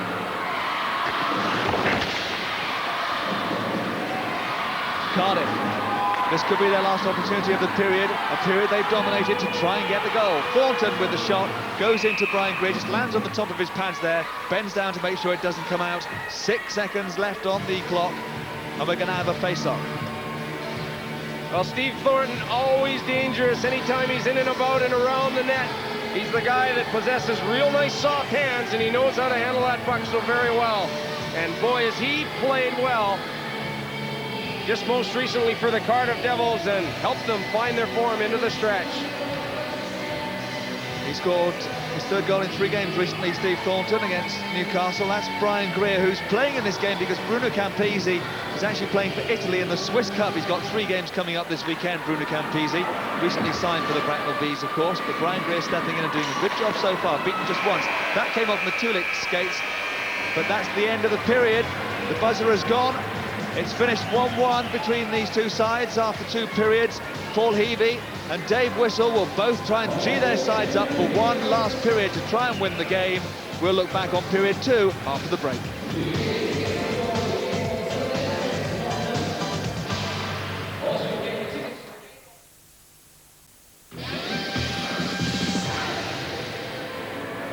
So coming up, the Manchester Storm will look to overturn their last home defeat against the Bracknell Bees. They host the Bees next Thursday at 7:30 p.m. on Sky Sports 2.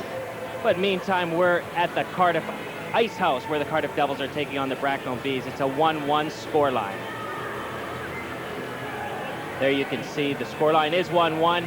The shots on goal have gone the way of the Cardiff Devils, 25-21 as they took over from that period in the penalty minutes there. 8 to Bracknell and 6 to Cardiff. So Kurt, I know during that period it was like just a mixture of emotions there. Which way Cardiff, which way Bracknell we're going to go? Well, I think Bracknell got away with one. They did. I mean, give them a lot of credit. They were sloppy, but they managed to cut their losses, and the goal by Chassé was a huge goal. And right now what you've got is, you know, flip a coin. This one's up for grabs. But Kip Noble, he got things going right off the bat. Well, you know what? It's all started off a rush by Bracknell where they turn the puck over. Noble gets behind the D, and he just comes down and he makes a nice play. And this is just a case of a black defenseman not keeping his eyes on where the 5 white shirts are. And, you know, we talked about Noble. He loves to get active, and that was a big goal for him. What do you do against a guy like Kip Noble? We all know that he likes to go forward with a puck like that and try and get behind other people's defensemen. Well, it's a matter of making sure that your defensemen are concentrating on playing defense and making sure that they know where 5 white shirts are on the ice at all times. And if they look up and they only see 4, they have to find that 5th guy, because those are the kind of things that happen to you. And Cardiff, of course, kept up the pressure in that period. Miro Simeone with a great shot. Yeah, I mean, Cardiff, I thought, played very well. They can't be happy with this scoreline of 1-1. I mean, just a huge save right there. And you know what? If this game goes the other way now, we're going to say that that is the save that, you know, turned the tide of this hockey game, because there's a big difference between 2-0 and 1-1. And here just shows you Bracknell running all over the place, stick checking the puck, not alert to what's going on around them. That was their biggest problem in that period, is they were just so poor defensively.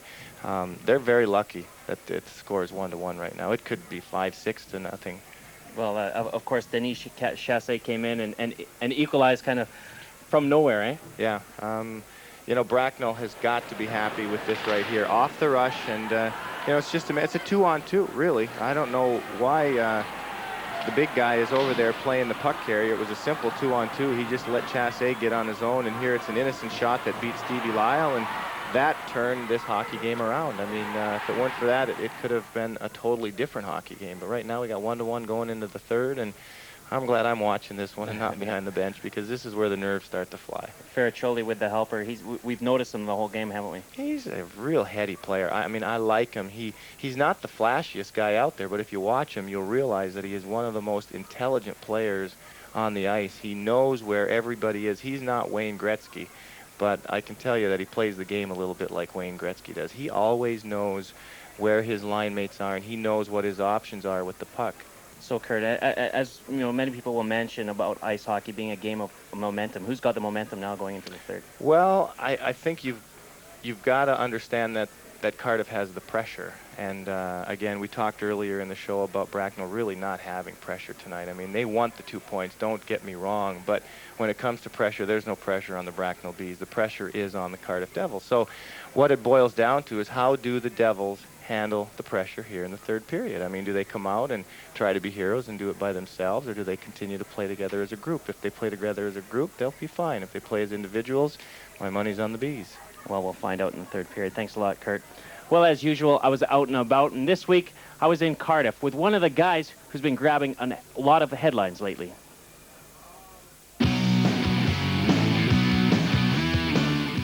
Mike McWilliam of the Cardiff Devils stands 6'4", a heavyweight weighing in at 16.5 stone. In his second season in the Ice Hockey Super League, he's a hockey player who's always known exactly what he's had to do on the ice. And all the girls say I'm pretty fly for a white guy. As a kid playing minor hockey, you know, I actually had pretty good hands. I don't know what happened, but no, when I started playing junior, it's just one of those things where, you know, in order to make the team, they were looking for, you know, sort of a, you know, players that were willing to play physical, and so that's the role I got cast into. Looking back on it, I kind of wish maybe the first couple times I dropped the gloves, I got dropped or something, because then maybe they would have said, just keep your gloves on, you know, but it didn't work out that way. Seems like guys who are expected to play those physical roles are quite passionate people. I think on the ice, obviously, they take their role seriously and do what they have to do in order to help their team. But off the ice, they're usually pretty easy people to talk to, pretty quiet, and not really what most people would expect, I would think.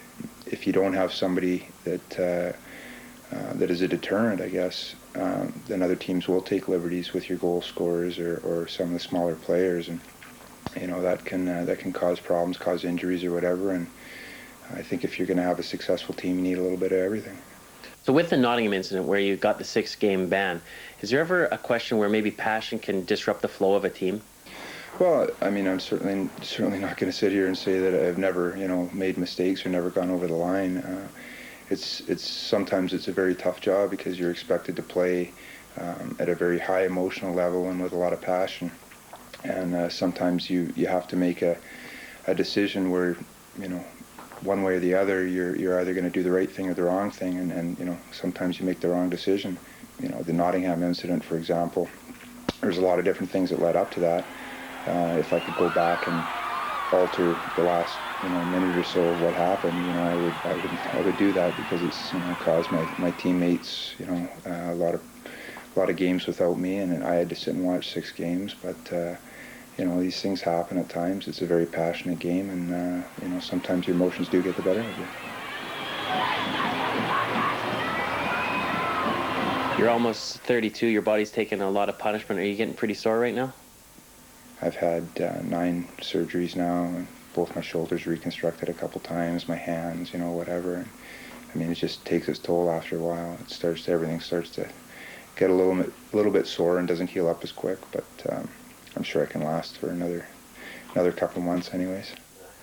Now I imagine you just have to focus on the rest of the season and hopefully catching Manchester for that league title. Well, I think we got a lot of chemistry and a lot of heart in our room, and a lot of people have counted us out many times this year. But guys in the room, you know, we'll go down kicking, believe me. Kurt. Every team needs a guy like Mike McWilliam, don't they? Oh, no question. I mean, I've followed Mike's career actually for many years now. I've seen him play back home, and he's a good player. I mean, I think he should give himself a little bit more credit. I mean, he really is not a bad hockey player at all. In fact, he's a very good hockey player. Just at times he does lose control of his emotions, and that can not only affect him, but it can affect his whole team. So there is a place for guys like that. There's no question. I think that he could play for a lot of teams, and a lot of teammates would be very happy to have him on their team. Well, Mike McWilliam will be in action for the Cardiff Devils in the upcoming weekend, as to will all of the Super League teams. Here's Russ with the details.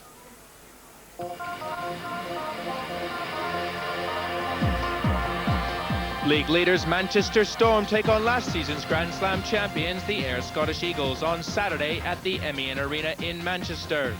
The Bracknell Bees make the journey north, where they face the Nottingham Panthers at the Ice Stadium. That's at 7 p.m.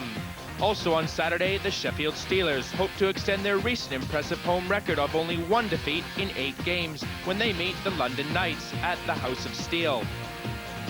On Sunday, Scott Young makes his 150th appearance for Ayr in Super League competitions when the Eagles clash with the London Knights at 6:30. Bracknell entertains Sheffield at the John Nike Leisure Sport Complex, where the Steelers haven't won a Super League fixture in 2 years. Finally on Sunday, the title-chasing Cardiff Devils take on the Nottingham Panthers here at the Ice House. Another must-win game for Paul Heavy's team. That's at 6 o'clock. Our next live action comes to you from the MEN Arena in Manchester. The Storm take on Bracknell and will no doubt be looking to revenge last weekend's defeat. That's the Manchester Storm against the Bracknell Bees, exclusively live at 7:30 p.m. on Sky Sports 3. So some great action coming up, but right now it's pretty hot at the Cardiff Ice House. 1-1 is the score. The Cardiff Devils' hands are happy as they go into the third period. Make sure you join us after the break. Kip Noble there, making it 1-0.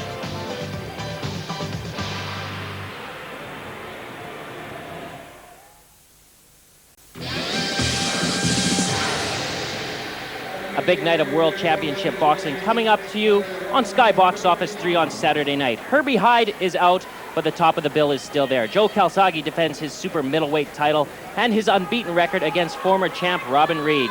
Richie Woodall defends his WBZC version of the crown against former title holder Vincenzo Nordiello. Part 2 of this special bill comes from Las Vegas, where Oscar De La Hoya defends his welterweight title against Ike Corte.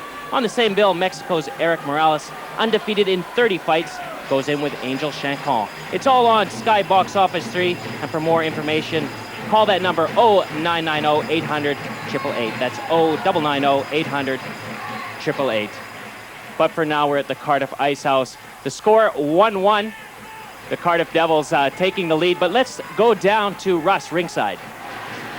Yeah, thanks, Nick. At the end of the second period there, Todd Kelman took a stick to the top of the nose. It's given him about 3 or 4 stitches in between periods, but he's back on the ice and ready to go. Back to you, Nick. Thanks a lot, Russ. Well, we're just about ready for the third period. Let's head off to the commentators, Bob Quarrell and Steve James. Todd Kelman's not going to look pretty tomorrow, but he'll be happy if the Bracknell Bees can manage to get something out of this game here. Todd Kelman, number 44, starting this third period. The first period, Bracknell Bees has played so well. Second period, not so well, but it's 1-1 going into the third.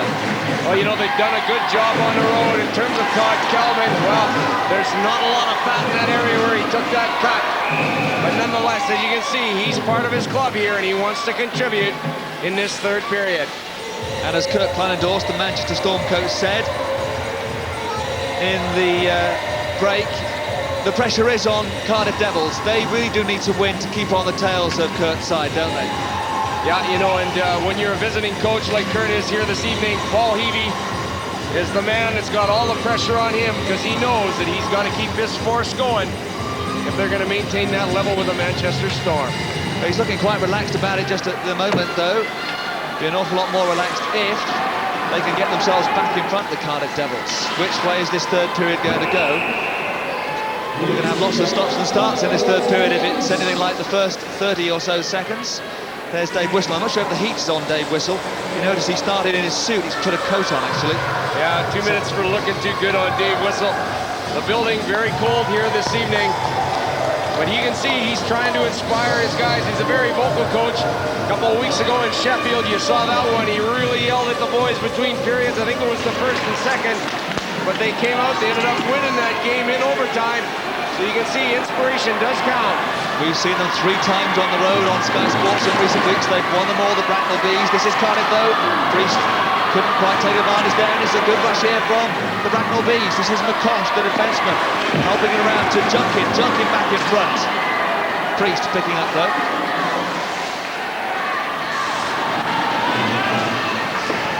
Bracknell turning it forward again.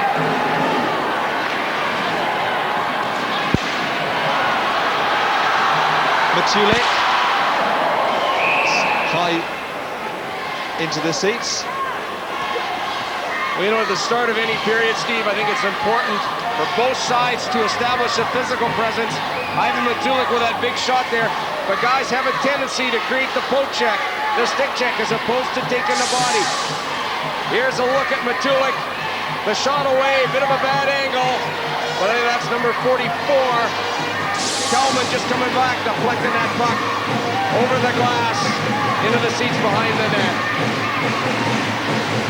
It's going to be Sacratini against Ferriccioli for the face-off. Just over a minute gone of the third period, still 1-1.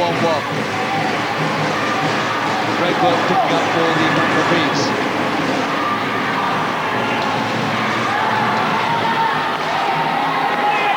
Bouncing off the boards, Lyle helping around, but it's almost picked up by Ferriccioli.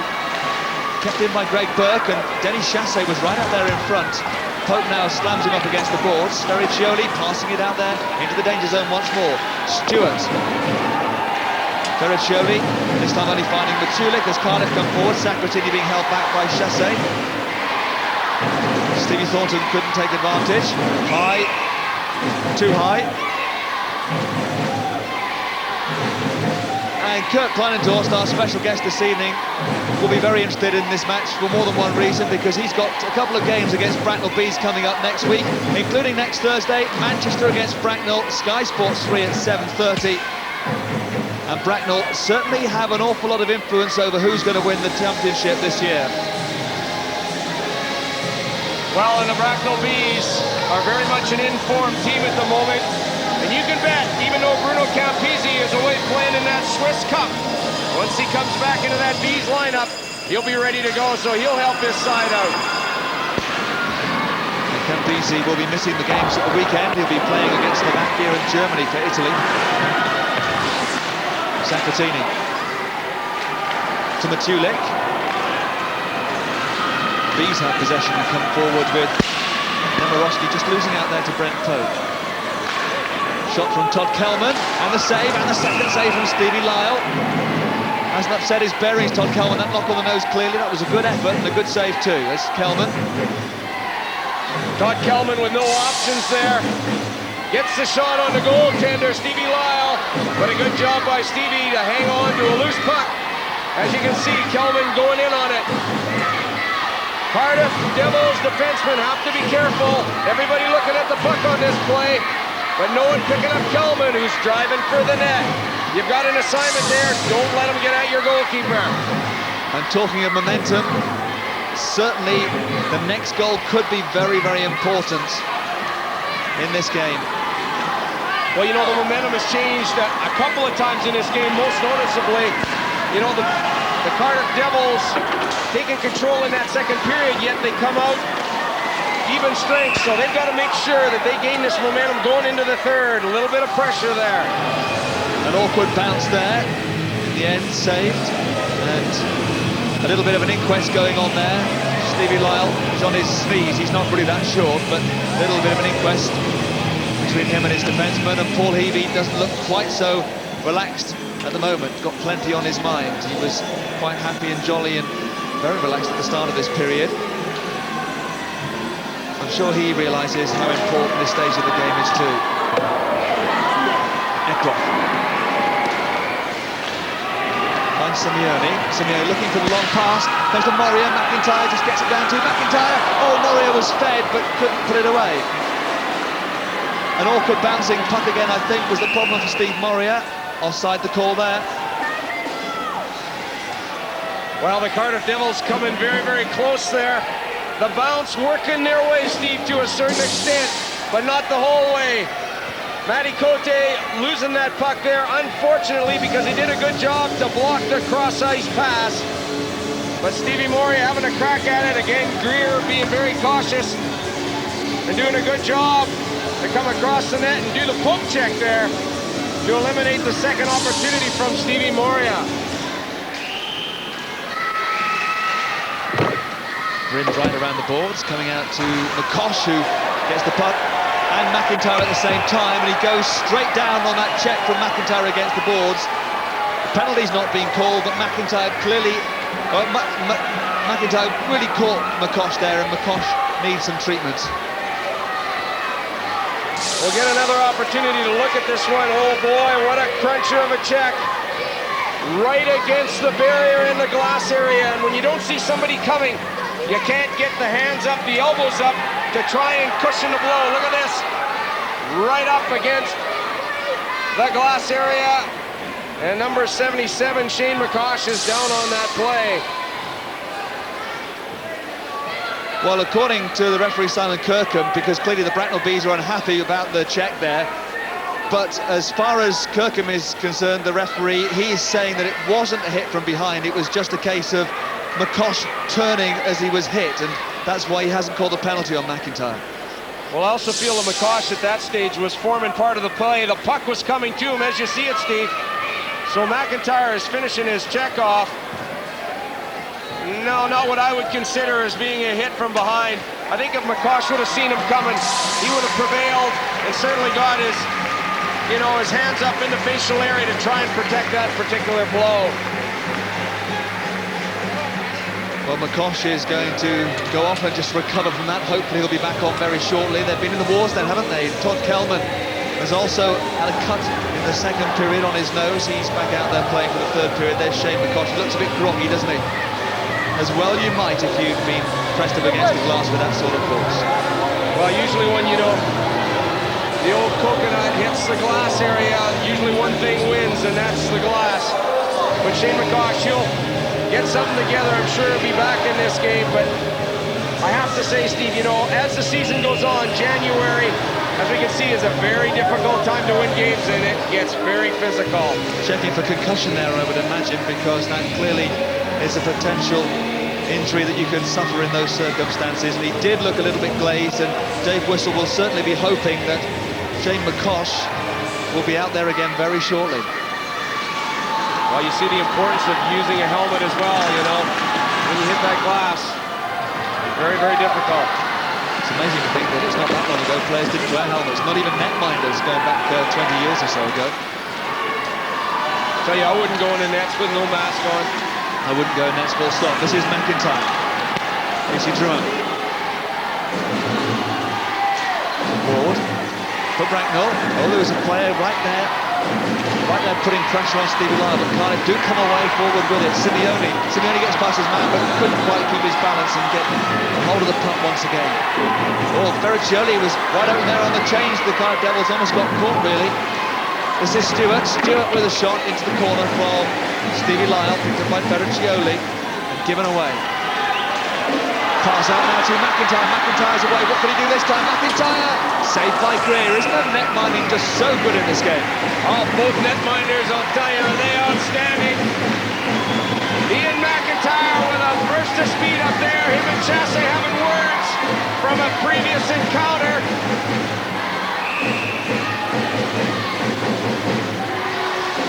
But Ian McIntyre shows the speed that he possesses.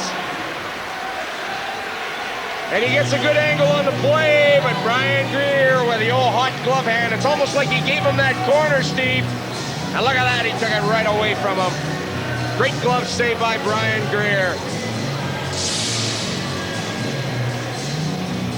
Just got a problem with his skates at the moment, and he needs that sorted out. That's his save percentage for this game so far. He's just getting something sorted out there. He's been given, I'm not quite sure what it was, but something to sort his skates out with anyway from the referee, who got it from the bench. Now seems to have got it sorted out, whatever the problem was anyway. Well, there's a good look at the way that goalkeepers actually strap those pads on. A lot of the straps go actually underneath the skate to try and protect the toe area a little bit and bring that pad down. It's almost like a bend before it goes up and forms the rest of the leg. Priest winning out over Ferraccioli for the draw. This is Evans going around, trying to find a way to squeeze it through himself somehow. But all of a sudden, it's a 2-on-2 break, and Chassey's done chin, got it over as well. Just a touch to away from Grant, and then Stevie Lyle got his stick on it too. Kelman dumps it in.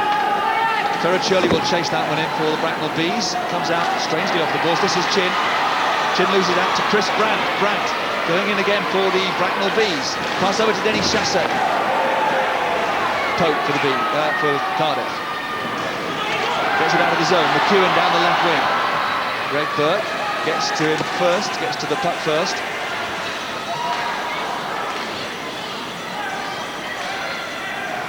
Ackroft finding McEwen again.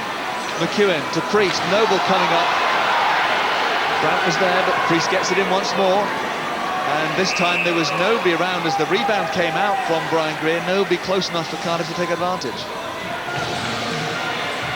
Well, a bit of a communication error there. Murph Priest looking to try and use Kip Noble as the guy coming into the play there. Here's a shot from the point.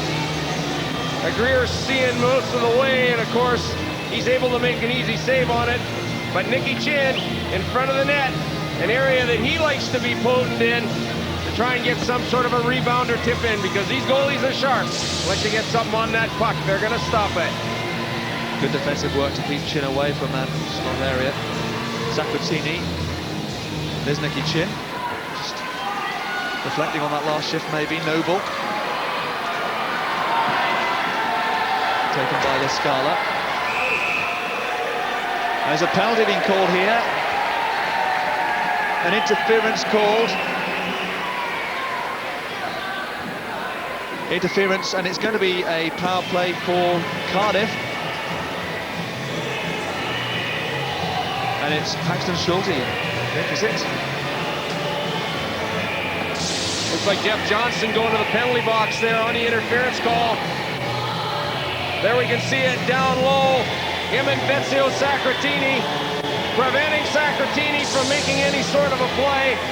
Simon Kirkham giving the Cardiff Devils the opportunity to go into power play by the interference call to Jeff Johnston. Cardiff Devils' performance on the power play, not good for the season as a whole. 10.3. And they haven't had a shot on the power play, a shot on goal on their power play so far. They've had 4 opportunities in this game.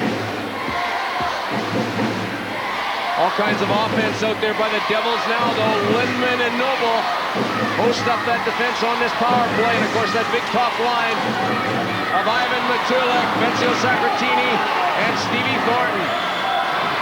They have managed to score a power play goal in 3 of the last 4 games. Cardiff Devils. This is Noble, getting it to Thornton. Thornton with the shot, taken by the netminder. We've had 20 seconds of the power play. Well, the Cardiff Devils trying to create a pick down low, which enables the shot to go on the goaltender. You can see it here, not really happening because the Bees box is not being broken down at all. Down low, nobody to cover Sacratini, but at that stage, Brian Greer has got the puck. Down low, break that box down low, and try and get Stevie Thornton into the slot area to get that shot away. Thornton, Sacratini and Matulik out there for the Cardiff Devils on the power play. We'll come back again. Junkin and Drewer out there with Matt Cote for the Bracknell Bees on the penalty kill. What an influence Stevie Thornton has made to the Cardiff Devils since he arrived. There you see his offensive statistics, which maybe haven't been as prone as they have been in previous years, but he's really starting to find his form as of late.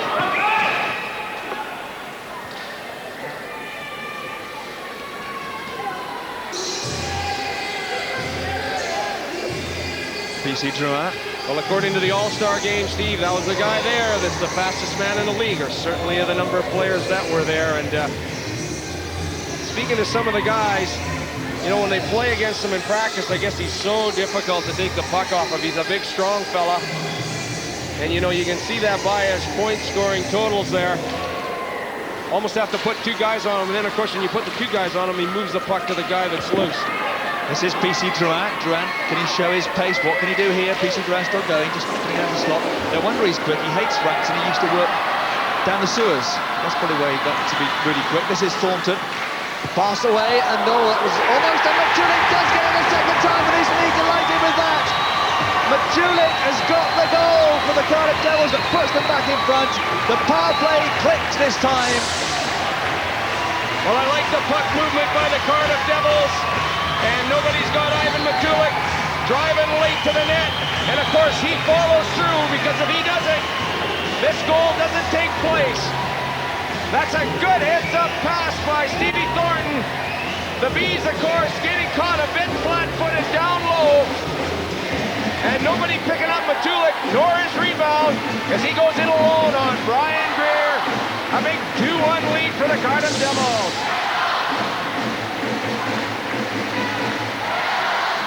The Cardiff Devils back in front for the second time in this game. 2-1. Now then, 14 minutes of this game to go. We'll see how the Bracknell Bees respond to that. The Cardiff Devils will be looking to try and get a goal just to give them that little bit more insurance in this game.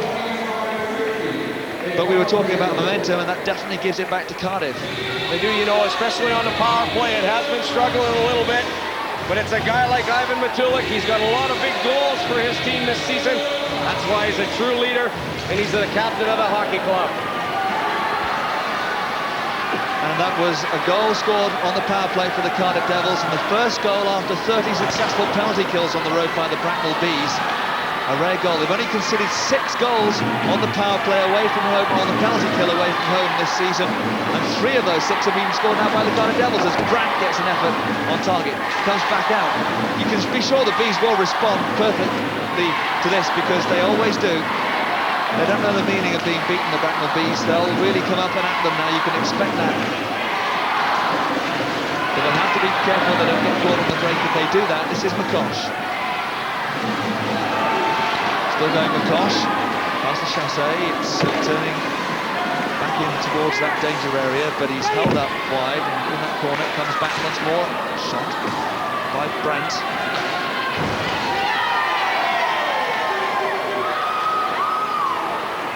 Well, I think it's very, very important, Steve, that the Cardiff Devils make sure that they try and concentrate on defense. Not so much they're not concerned with offense, but making sure that they do their job, especially in their own defensive zone. Picking up men, making sure that guys are being looked after. It's an impressive record for the season. It's only Manchester that can boast a better record than that at this present time. Cardiff chasing Manchester. Bracknell Bees, of course, they want 4th place. It's very important for them to get 4th place. Dave Whistle knows that, because it would mean avoiding Cardiff, maybe, or Nottingham certainly, and maybe Manchester, because the top team in the playoffs, and then the 2nd and 3rd are in different groups, and if you finish 4th, you go in with the 1st team. So you miss the 2nd and 3rd, so it's important. Bracknell putting some pressure on here now. Escala, Roston. Priest tidying up around his own net. This is Kit Noble coming forward for Cardiff. Still Noble. Shin. Some good work by Cardiff to keep it in there. Little trip maybe. Priest went down. The referee said no, carry on playing. Simon Kirkham well placed to see that last incident too. Paxton Schulte going forward, offside the call. Let's go down ringside and join Russ Hall. All right, hi Steve. Just a little bit of note on Shane McCosh. He took that hit into the boards, and actually he's got a massive bump over the corner of his right eye. Now the doctor insisted that he go to hospital for x-rays, but there's no way he's going to go. He's going to stay in this game, and I think until his legs are broken, basically. So back up to you, Steve. Well, big, brave men, ice hockey players. Shane McCosh, I wonder, I'm sure he'll have to go to hospital and get that checked out at some point.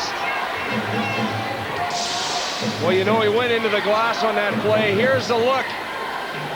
at Paxton Schulte, giving the old glove rub to Nicky Chin. Two big heavyweights.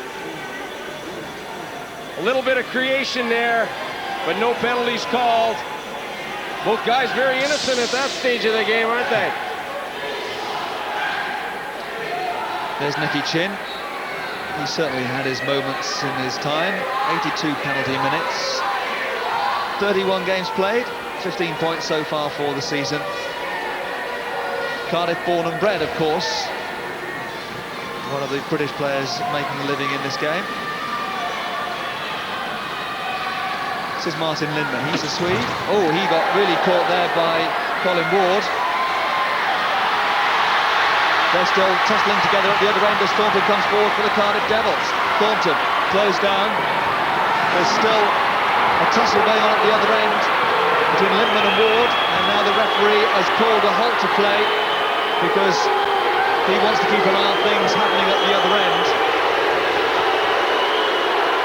Colin Ward really clattered into Martin Lindman, who obviously didn't like it, and they wanted to sort that one out their own way. Colin Ward is going to go to the bench. I wonder what he's going to call against Lindman. It's probably going to be 2 each for roughing, I would have thought.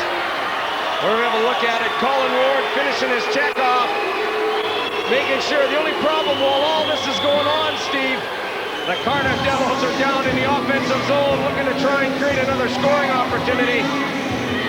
But I watched Simon Kirkham, and of course, he took the opportunity to watch the whole play and whistled it down at the proper time.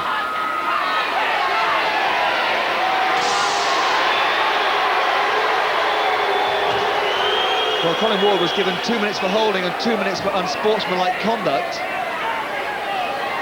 There you are, Colin Ward, 2 plus 2, 2 for the holding, 2 for the unsportsmanlike conduct for the Bracknell Bees. And Martin Lindman, he's got 2 plus 2 as well. I think he's been given 2 for the holding and 2 for unsports as well. So it's going to be 4 minutes for each of them. And they've been called as coincidental penalties, so we're going to have 5 against 5 still out there on the ice. But 2 minutes holding, 2 minutes unsportsmanlike conduct for both players. Well, Simon Kirkham, given the 2 plus 2 calls, as you said, Steve, it doesn't affect what's going on the ice, so no team will be shorthanded as a result. This game will continue to go because it's very tight, and there's lots left to play for.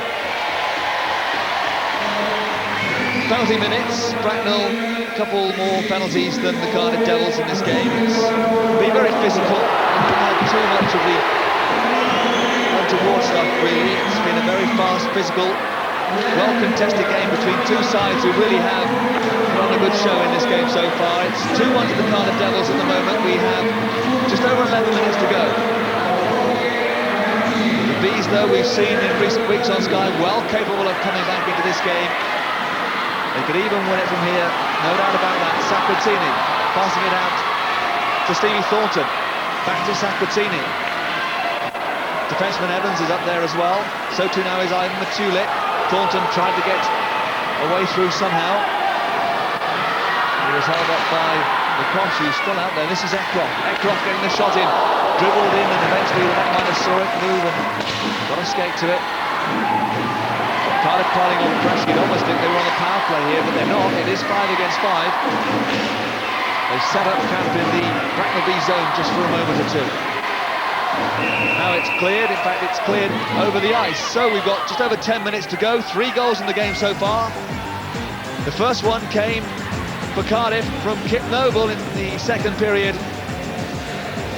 Then towards the end of that period, Denis Chassé got one past Stevie Lyle to make it 1-1. And Ivan Matulik in this third period, putting the Devils back in front. And he really enjoyed that goal. The captain of the Cardiff Devils, Ivan Matulik, great scoring record.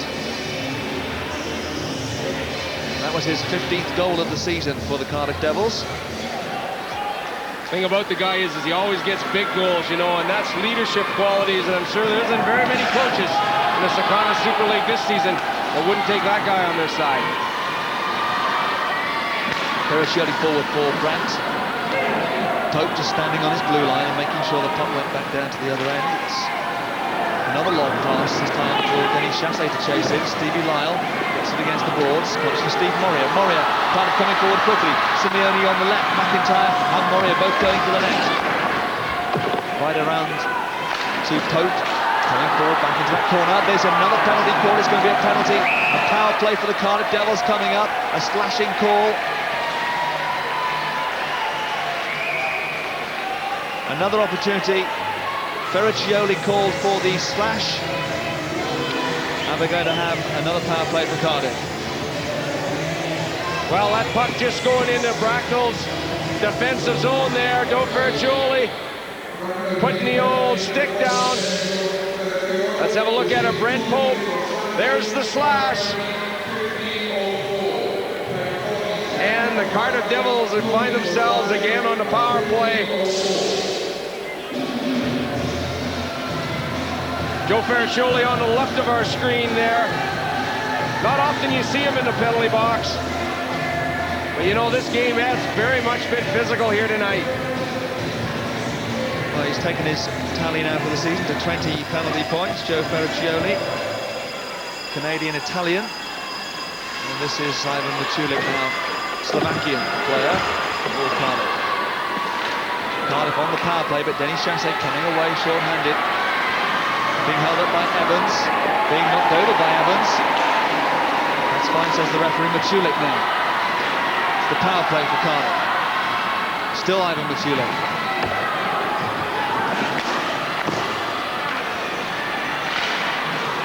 This is Michulik again. And now Thornton, good work! Oh, great work, great goal! And Sacratini really is on fire. He's got so many points of late, and that's another one, and it puts the Devils 2 up. Well, you know, the Devils do a good job here because they show a lot of strength and vision in front of the net. Again, a defensive breakdown by the Bracknell Bees because nobody has got Ezio Sacratini, who's on the side of the net there. And of course, it's just an empty net shot for him. And what a big goal this is for the Cardiff Devils.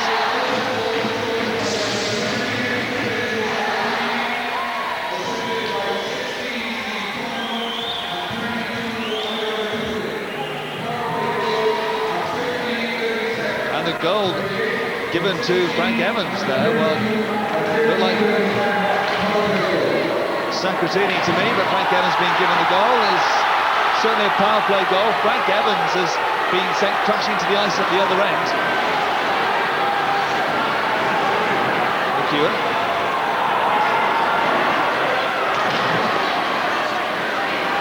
Certainly 2 power play goals for the Cardiff Devils in this third period has moved them back to 3-1 ahead, or up to 3-1 ahead by 2 goals for the first time in this game. Now it really is a tough one for the Bracknell Bees. Paxton Schulte keeping it in the zone. But it's Doug McEwen who'll come forward. His pass forward taken by McCosh. Kelman. McCosh doesn't look too much the worse for wear for his knock earlier on. Stevie Lyle getting a bit of attention there from Paxton Schulte, who straight away, Nicky Chin is in there to grab a hold of Paxton Schulte. The game just starting to get a little bit heated now. And Paxton Schulte might very well be going to sit on the bench again. Let's see what the referee calls.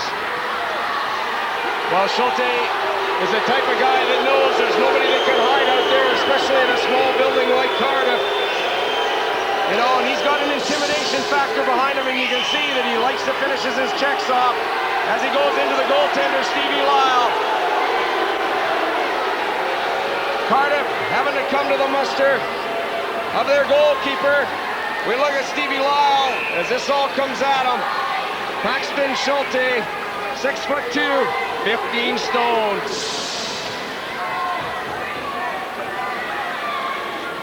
The only player to collect more than 100 penalty minutes this season from the Bracknell side. The referee was quite happy with what went on just a few moments ago, but it is a physical game, and you know, these things do happen, and it's all part of what goes on, isn't it?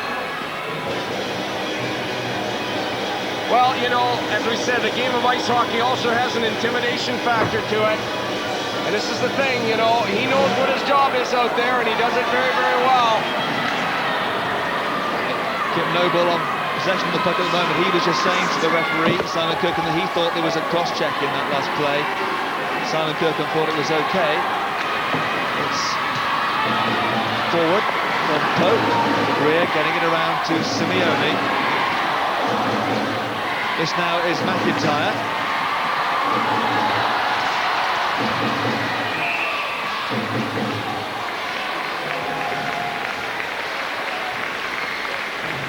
There's Vezio Sacratini, who seemed to me to have got that goal on that third goal for the Cardiff Devils. I know Vets pretty well, and you know, you look at him on the side of the net there, and I don't think that's Frank Evans. That's definitely Vezio Sacratini that has scored that goal.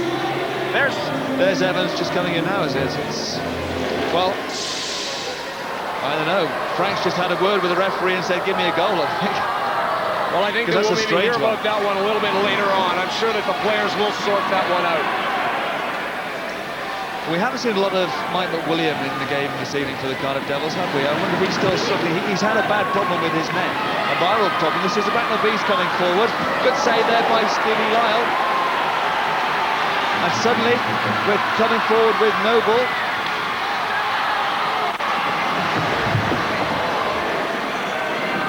McIntyre digs it out of that corner. Still McIntyre. Pope is free at point, has to just steady himself, get a good shot away. Thornton was right in front of it too. Well, Mike McWilliam on the bench of the Cardiff Devils has not seen a lot of action here this evening. Perhaps he is nursing some sort of an injury, because when physical play comes about, you can bet Paul Heavey will use him. Most penalized player in the Superleague this season, 141 minutes, Steve, in 25 games. But he knows what his job is. I know he was having problems with a stiff neck caused by some sort of viral problem. Like flu, but with this neck problem attached to it. So that could very well be why he hasn't seen as much ice time as you might imagine in this game. One or two Cardiff players have been patched up. The Bees, of course, have been through a lot of injury problems during the course of the season. They're pretty much at full strength this evening. This is Nemirovsky. He's played in 2 games so far since flying in last week, and he's got a goal and an assist, 1 point in each of his games, Nemirovsky. In this game so far, this is Sacratini, the goal scorer that wasn't at the moment. This is Nemirovsky though. Nemirovsky, still Nemirovsky. Oh, found a way through, got a good little shot away as well, and the Devils did well to clear it away with Lascala out there hovering, looking for the puck.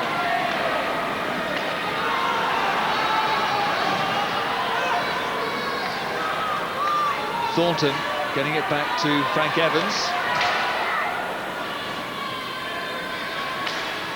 Seems to me there's a clear impression here being given by Dave Whistle, especially with this line. Along with Schulte and Frank Lascala, the fact is those guys have to play physical. They want to try and wear and tear these Cardiff Devils down a little bit. Evans losing out to Denis Chassé, gets it out into the slot area. McEwen half clearing it, but McCosh brings it back in, and McEwen robs it and gives it straight to Nicky Chin. Chin coming forward with Priest. Chin being forced wide. Priest now driving towards the net. This is still Nicky Chin, just dumping it in. And suddenly Bracknell will come forward. Priest back to hold up his man. Chris Pratt getting a hold of it. Denis Chassé. Chassé getting the shot on target. Turned around by the netminder Stevie Lyle. This is Joe Ferriccioli.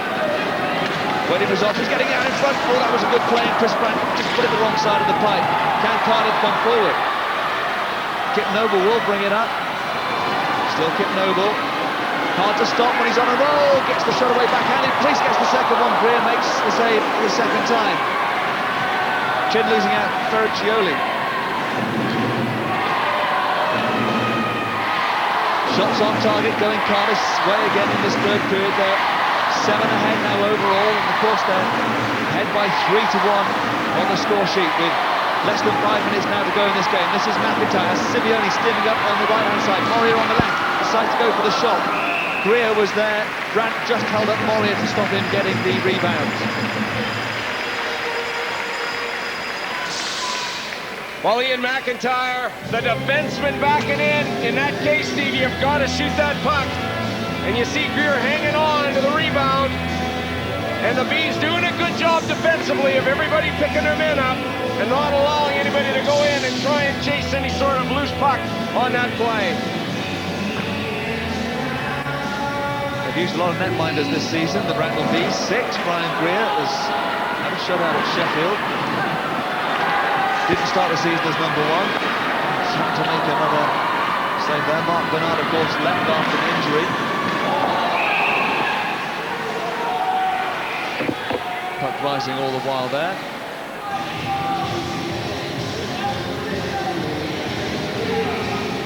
And Stevie Lyle certainly has had a fine game. He went off to try and find his fame and fortune in North America after a couple of years as a youngster here in Cardiff.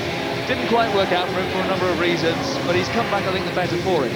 Oh, I think he has. You know, he's gained by the experience. Before he left, though, you know, there was a strong tribute paid to Stevie Lyle, in my opinion, because he was voted the Superleague Player of the Year by the players themselves, you know, and I think that's an attribute to a young athlete like Stevie Lyle. Makes a save that time from PC Drouin's shot from the blue line. Ward and Pope right in there. And PC Drouin now trying to get it out with Steve Murray right behind him. Eventually it's Brent Pope who will bring it forward. 2 men back for the Bracknell Bees.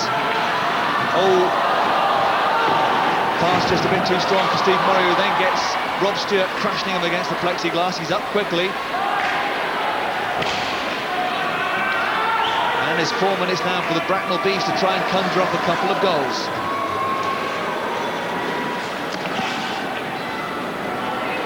Lindman waiting his time. He served that 4-minute penalty earlier on. That's been sorted out, along with Colin Ward, of course. They're both now back on the ice. This is Paxton Schulte. Just leaving it. This is the Bees coming forward. A goal now, and suddenly things would all change. We've got an interference call coming here. And it's going to be a power play for the Bracknell Bees, and it's against Ivan Matulik for interference. You know, this is a bit of a standard play, but look at Ivan Matulik as he pushes the Bracknell player across the blue line to create the offside call, which is what the official blew in this particular instance. We see it all the time. Ivan Matulik getting caught on this particular play, and of course him getting 2 minutes for interference. Can the Bees get themselves back in on the power play? Doesn't seem unduly worried at this stage, the Devils captain Ivan Matulik. Denis Chassé. It's power play now for the Bracknell Bees.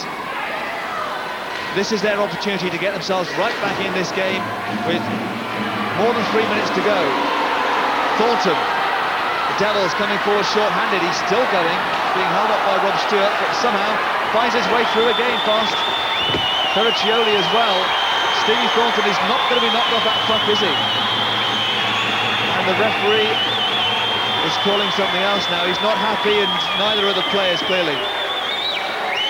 Well, you couldn't have expected a better play from Stevie Thornton. Not did he only keep the puck deep in Bracknell territory, but he also hung on to it and created the face-off. There's Stevie Thornton as we see him at his best. And he's working hard along the boards there, but now watch his hands go into effect.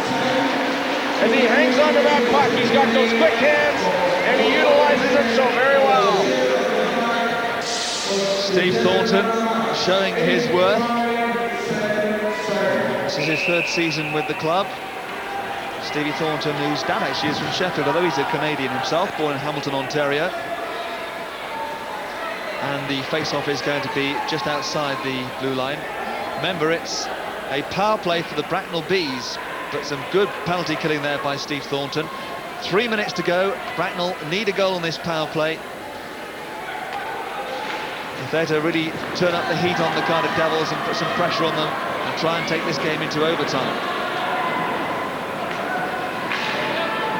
Devils with an impressive record against the Bracknell Bees by and large over the years. Of course, the last time that Bracknell came in here, though, they won by 4-0 on New Year's Eve.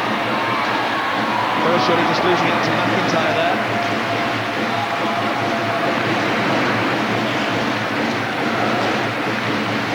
Bracknell's power play, this is their third tonight, still hasn't produced a shot on goal yet.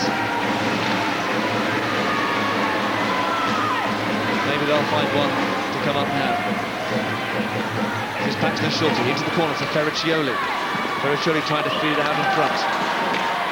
Schulte still going in there. Chris Brandt, will he shoot? He will. Through the traffic, saved by the netminder. This is Denis Chassé. Ferriccioli moving around. Schulte back to Brandt again. He'll try to shoot, but he's blocked by McIntyre. He's quite happy to send it down to the other end of the ice because the seconds are ticking away. We're into the last 2 minutes. Well, again, Bracknell trying to pick that high guy to create that opportunity for the shot on goal. Keating. We've got action happening over by the Devils bench.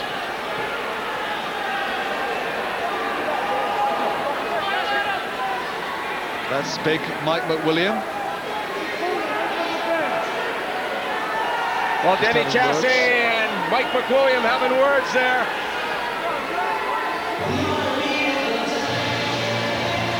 Denis Chassé seemed to be involved in something there, but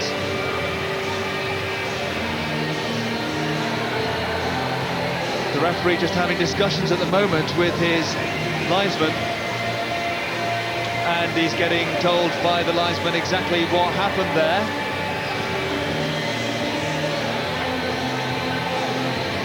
And what Gareth Hubbock is telling Simon Kirkham will clearly have a big influence on what's going to happen here.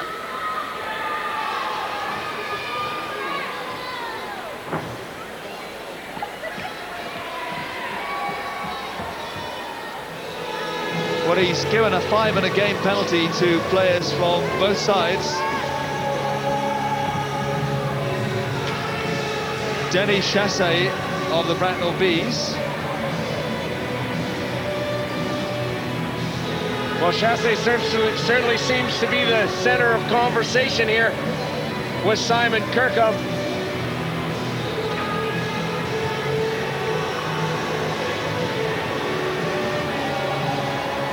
So, Simon Kirkham now, I think, is perhaps changing his mind on reflection. We'll have to wait and see what happens. It's going to be 2+2, in fact, for McIntyre. Ian McIntyre is going to be given a 2+2 penalty, and also Denis Chassé. It was a spearing that went on there, and in the end Simon Kirkham changed his mind after pleas from both sides that 5+ game was maybe a little over the top, and on reflection and talking to all concerned, he decided that McIntyre and Chassé should both just get a double minor. That's Ian McIntyre talking with Mike McWilliam on the bench, waiting to see what exactly he's going to get. We have less than 2 minutes to go on the game, so a 2+2 penalty doesn't make much difference, but a 5+ game certainly would be much worse for their stats. Well, I'll tell you where I think it really hurts is it hurts the Bracknell Bees, because Chassé picks up that 2+2, and he's so crucial to their power play, you know, because he's so strong on the puck. And Dave Whistle certainly likes to use him in specialty team situations. There we go, McIntyre sitting alongside Ivan Matulik, and it's 2+2 as well for Ian McIntyre. So we will now be down to 4. I think in the end the referee decided to give roughing and unsportsmanlike conduct, so all sorts of changes going on there, and as far as the whole thing is concerned, all we really need to know is that with 2 minutes to go, Cardiff leading by 3-1. Oh, and now Dave Whistle's not happy with that, so we've had changes, and we still haven't got it all sorted out. Looks like we might be having a stick measurement here by the Bracknell Bees on Vezio Sacratini's stick. I know Vets went over to the bench area there to try and exchange sticks. And it looks like it is over the limit. The curvature on Vezio Sacratini's blade is over the limit, so that'll be a 2-minute call on the Cardiff Devils. Paul Heavey not happy with that one at all. Well, it's the last throw of the dice, I suppose, for Dave Whistle to try that, and if it's successful, it's great. Can, of course, backfire on you. Not in this case, though. Vezio Sacratini getting into a very crowded home penalty box. Illegal equipment to call. He'll get 2 minutes. Ivan Matulik's in there on a 2-minute call. And of course, McIntyre's penalty is tied up with the other penalty. So we're now going to have 5-on-3. The double power play because of the penalties to Sacratini and Matulik. And Bracknell really pushing hard now. They need a goal. It's a good call by Dave Whistle. It worked, and it gives them this opportunity now. Can they take it? Chris Brandt with a shot. The penalty to Matulik is now up, so we're back to 5-on-4. It's just a single advantage now that they've got, the Bracknell Bees, but they are still on the power play. Matulik though, off the bench. Oh, what can he do here? Can he settle it all? Matulik couldn't find a way past Greer. He's got 4 short-handed goals this season, but he couldn't get his 5th. No call there by the referee, Ferriccioli. Coming forward, it is still a power play. There is still time for the Bracknell Bees if they can score now. The save from the shot by Junkin, high into the area. Brian Greer, the netminder, has left. Brian Greer has been pulled by the Bracknell Bees coach, Dave Whistle. No netminder there, it gives them the extra skater on the ice. They've got the power play still for the remainder of this period as well. So basically, they're throwing everything but the kitchen sink at Cardiff. And they're back to a 2-man advantage in terms of skaters out there on the ice. Well, that's the key, the 2-man advantage. And this is what Dave Whistle wanted to do. I think we've got a timeout call as well by Dave Whistle and the Bracknell Bees. So again, you know, he's trying to take advantage of the time that he has left in this game and utilize this 2-man advantage. With the face-off being down in Cardiff territory, you can be certain that Brian Greer will still lead the nets. Dave Whistle just giving instructions to his players as to what to do. He'll have some set plays in mind. He'll want to get his players into the right positions just to remind them of exactly how he expects it to go. There's Brian Greer no longer in his net. There's 1:02 left on this game. They need 2 goals to take it into overtime. The power play that's remaining, the penalty on Vezio Sacratini for the illegal stick, that still has 1:10 to run, so that will run for the remainder of this game. And Dave Whistle will be hoping that call just proves to be a masterstroke. Paul Heavey just needs his players to be very focused and very concentrated. He's got 4 skaters out there to do the job of keeping the 6 Bracknell skaters at bay and away from Stevie Lyle. Dave Whistle electing to use Paxton Schulte, I'm sure, in front of the net. This is Junkin getting it in there, crowded in front of Stevie Lyle. Cardiff will just want to get it out of the zone. McCosh gets it back into the corner, comes out to Nemirovsky, couldn't get his shot on target. Ward is chasing it, Priest goes with him. Still inside that zone, they need to keep it there. There's no netminder at the other end if Cardiff were to get the puck. They really would settle this game. Nemirovsky to Junkin. Junkin as the clock ticks down to Priest. Priest coming forward. Will he get the empty net goal? Gives it to Steve Moria. Surely he'll shoot and he'll score. That ties it all up. The gamble didn't work for the Bracknell Bees, and the Cardiff Devils keep hot on the heels of Manchester Storm. They're now 4-1 up.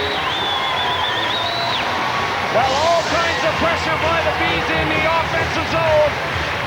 But the puck pops loose, and unfortunately not in favor of them. Stevie Moria has the empty net, and he's a sharpshooter. Nice little pass there by Murph Priest. And that's right in the middle of the net. That couldn't have hit it any better. Bees with all kinds of pressure. But that puck just not popping loose the way they needed it. First goal in 12 games for Steve Moria. And it's the goal that's given them an important result.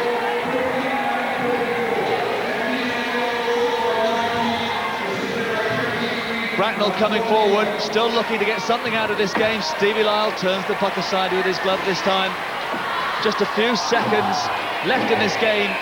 There's nothing the Bracknell Bees can do about it right now. The Cardiff Devils avenging that last defeat in this rink and maintaining the pressure on the Manchester Storm. And it's been a good performance by the Bracknell Bees, certainly in the first period, and they've tried hard in this game, but Cardiff have performed well too. Well, perhaps sometimes the breaks just don't go your way, but I thought the Bees did a great job here this evening. Unfortunately, Cardiff played very well, especially in the latter stages of this game, and a well-deserved win. No great show of emotion there from Paul Heavey, takes it passively.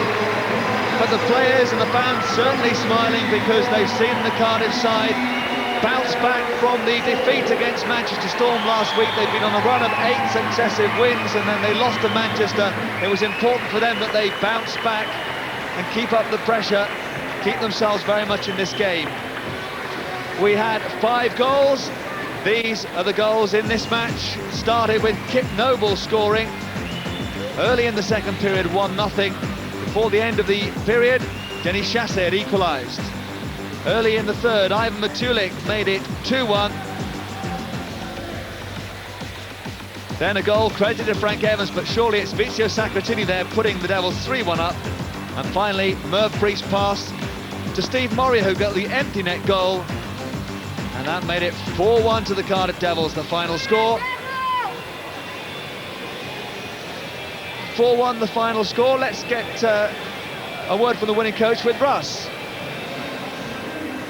Coach Paul Heavey, the Cardiff Devils. Big 2 points tonight keeps you in touch with Manchester at the top of the table. Yeah, it certainly does. It was a huge game for us, especially playing at home. We really had to win it, but you know, you give a lot of credit to Bracknell. You know, they're only playing for points and position in the league, but they battled so hard tonight. I mean, it was really tough for us. I was going to say it was a 4-1 victory at the end, but it probably wasn't as close as that, was it? No, I think they probably got off the hook in the second period. I thought we should have had at least 2 or 3 more goals in the second period. You know, but we got the win, and that's the main thing. Thanks a lot, Paul. Cheers. So there's the table, the Manchester Storm and the Cardiff Devils. It's pretty tight at the top, just the 2 points separating the 2 teams. Kurt, obviously now the heat's on you guys. You know, we just have to carry on as we have. I mean, Cardiff played very well tonight. They deserved the win. They were the better team. Power play was better. Penalty killer was better.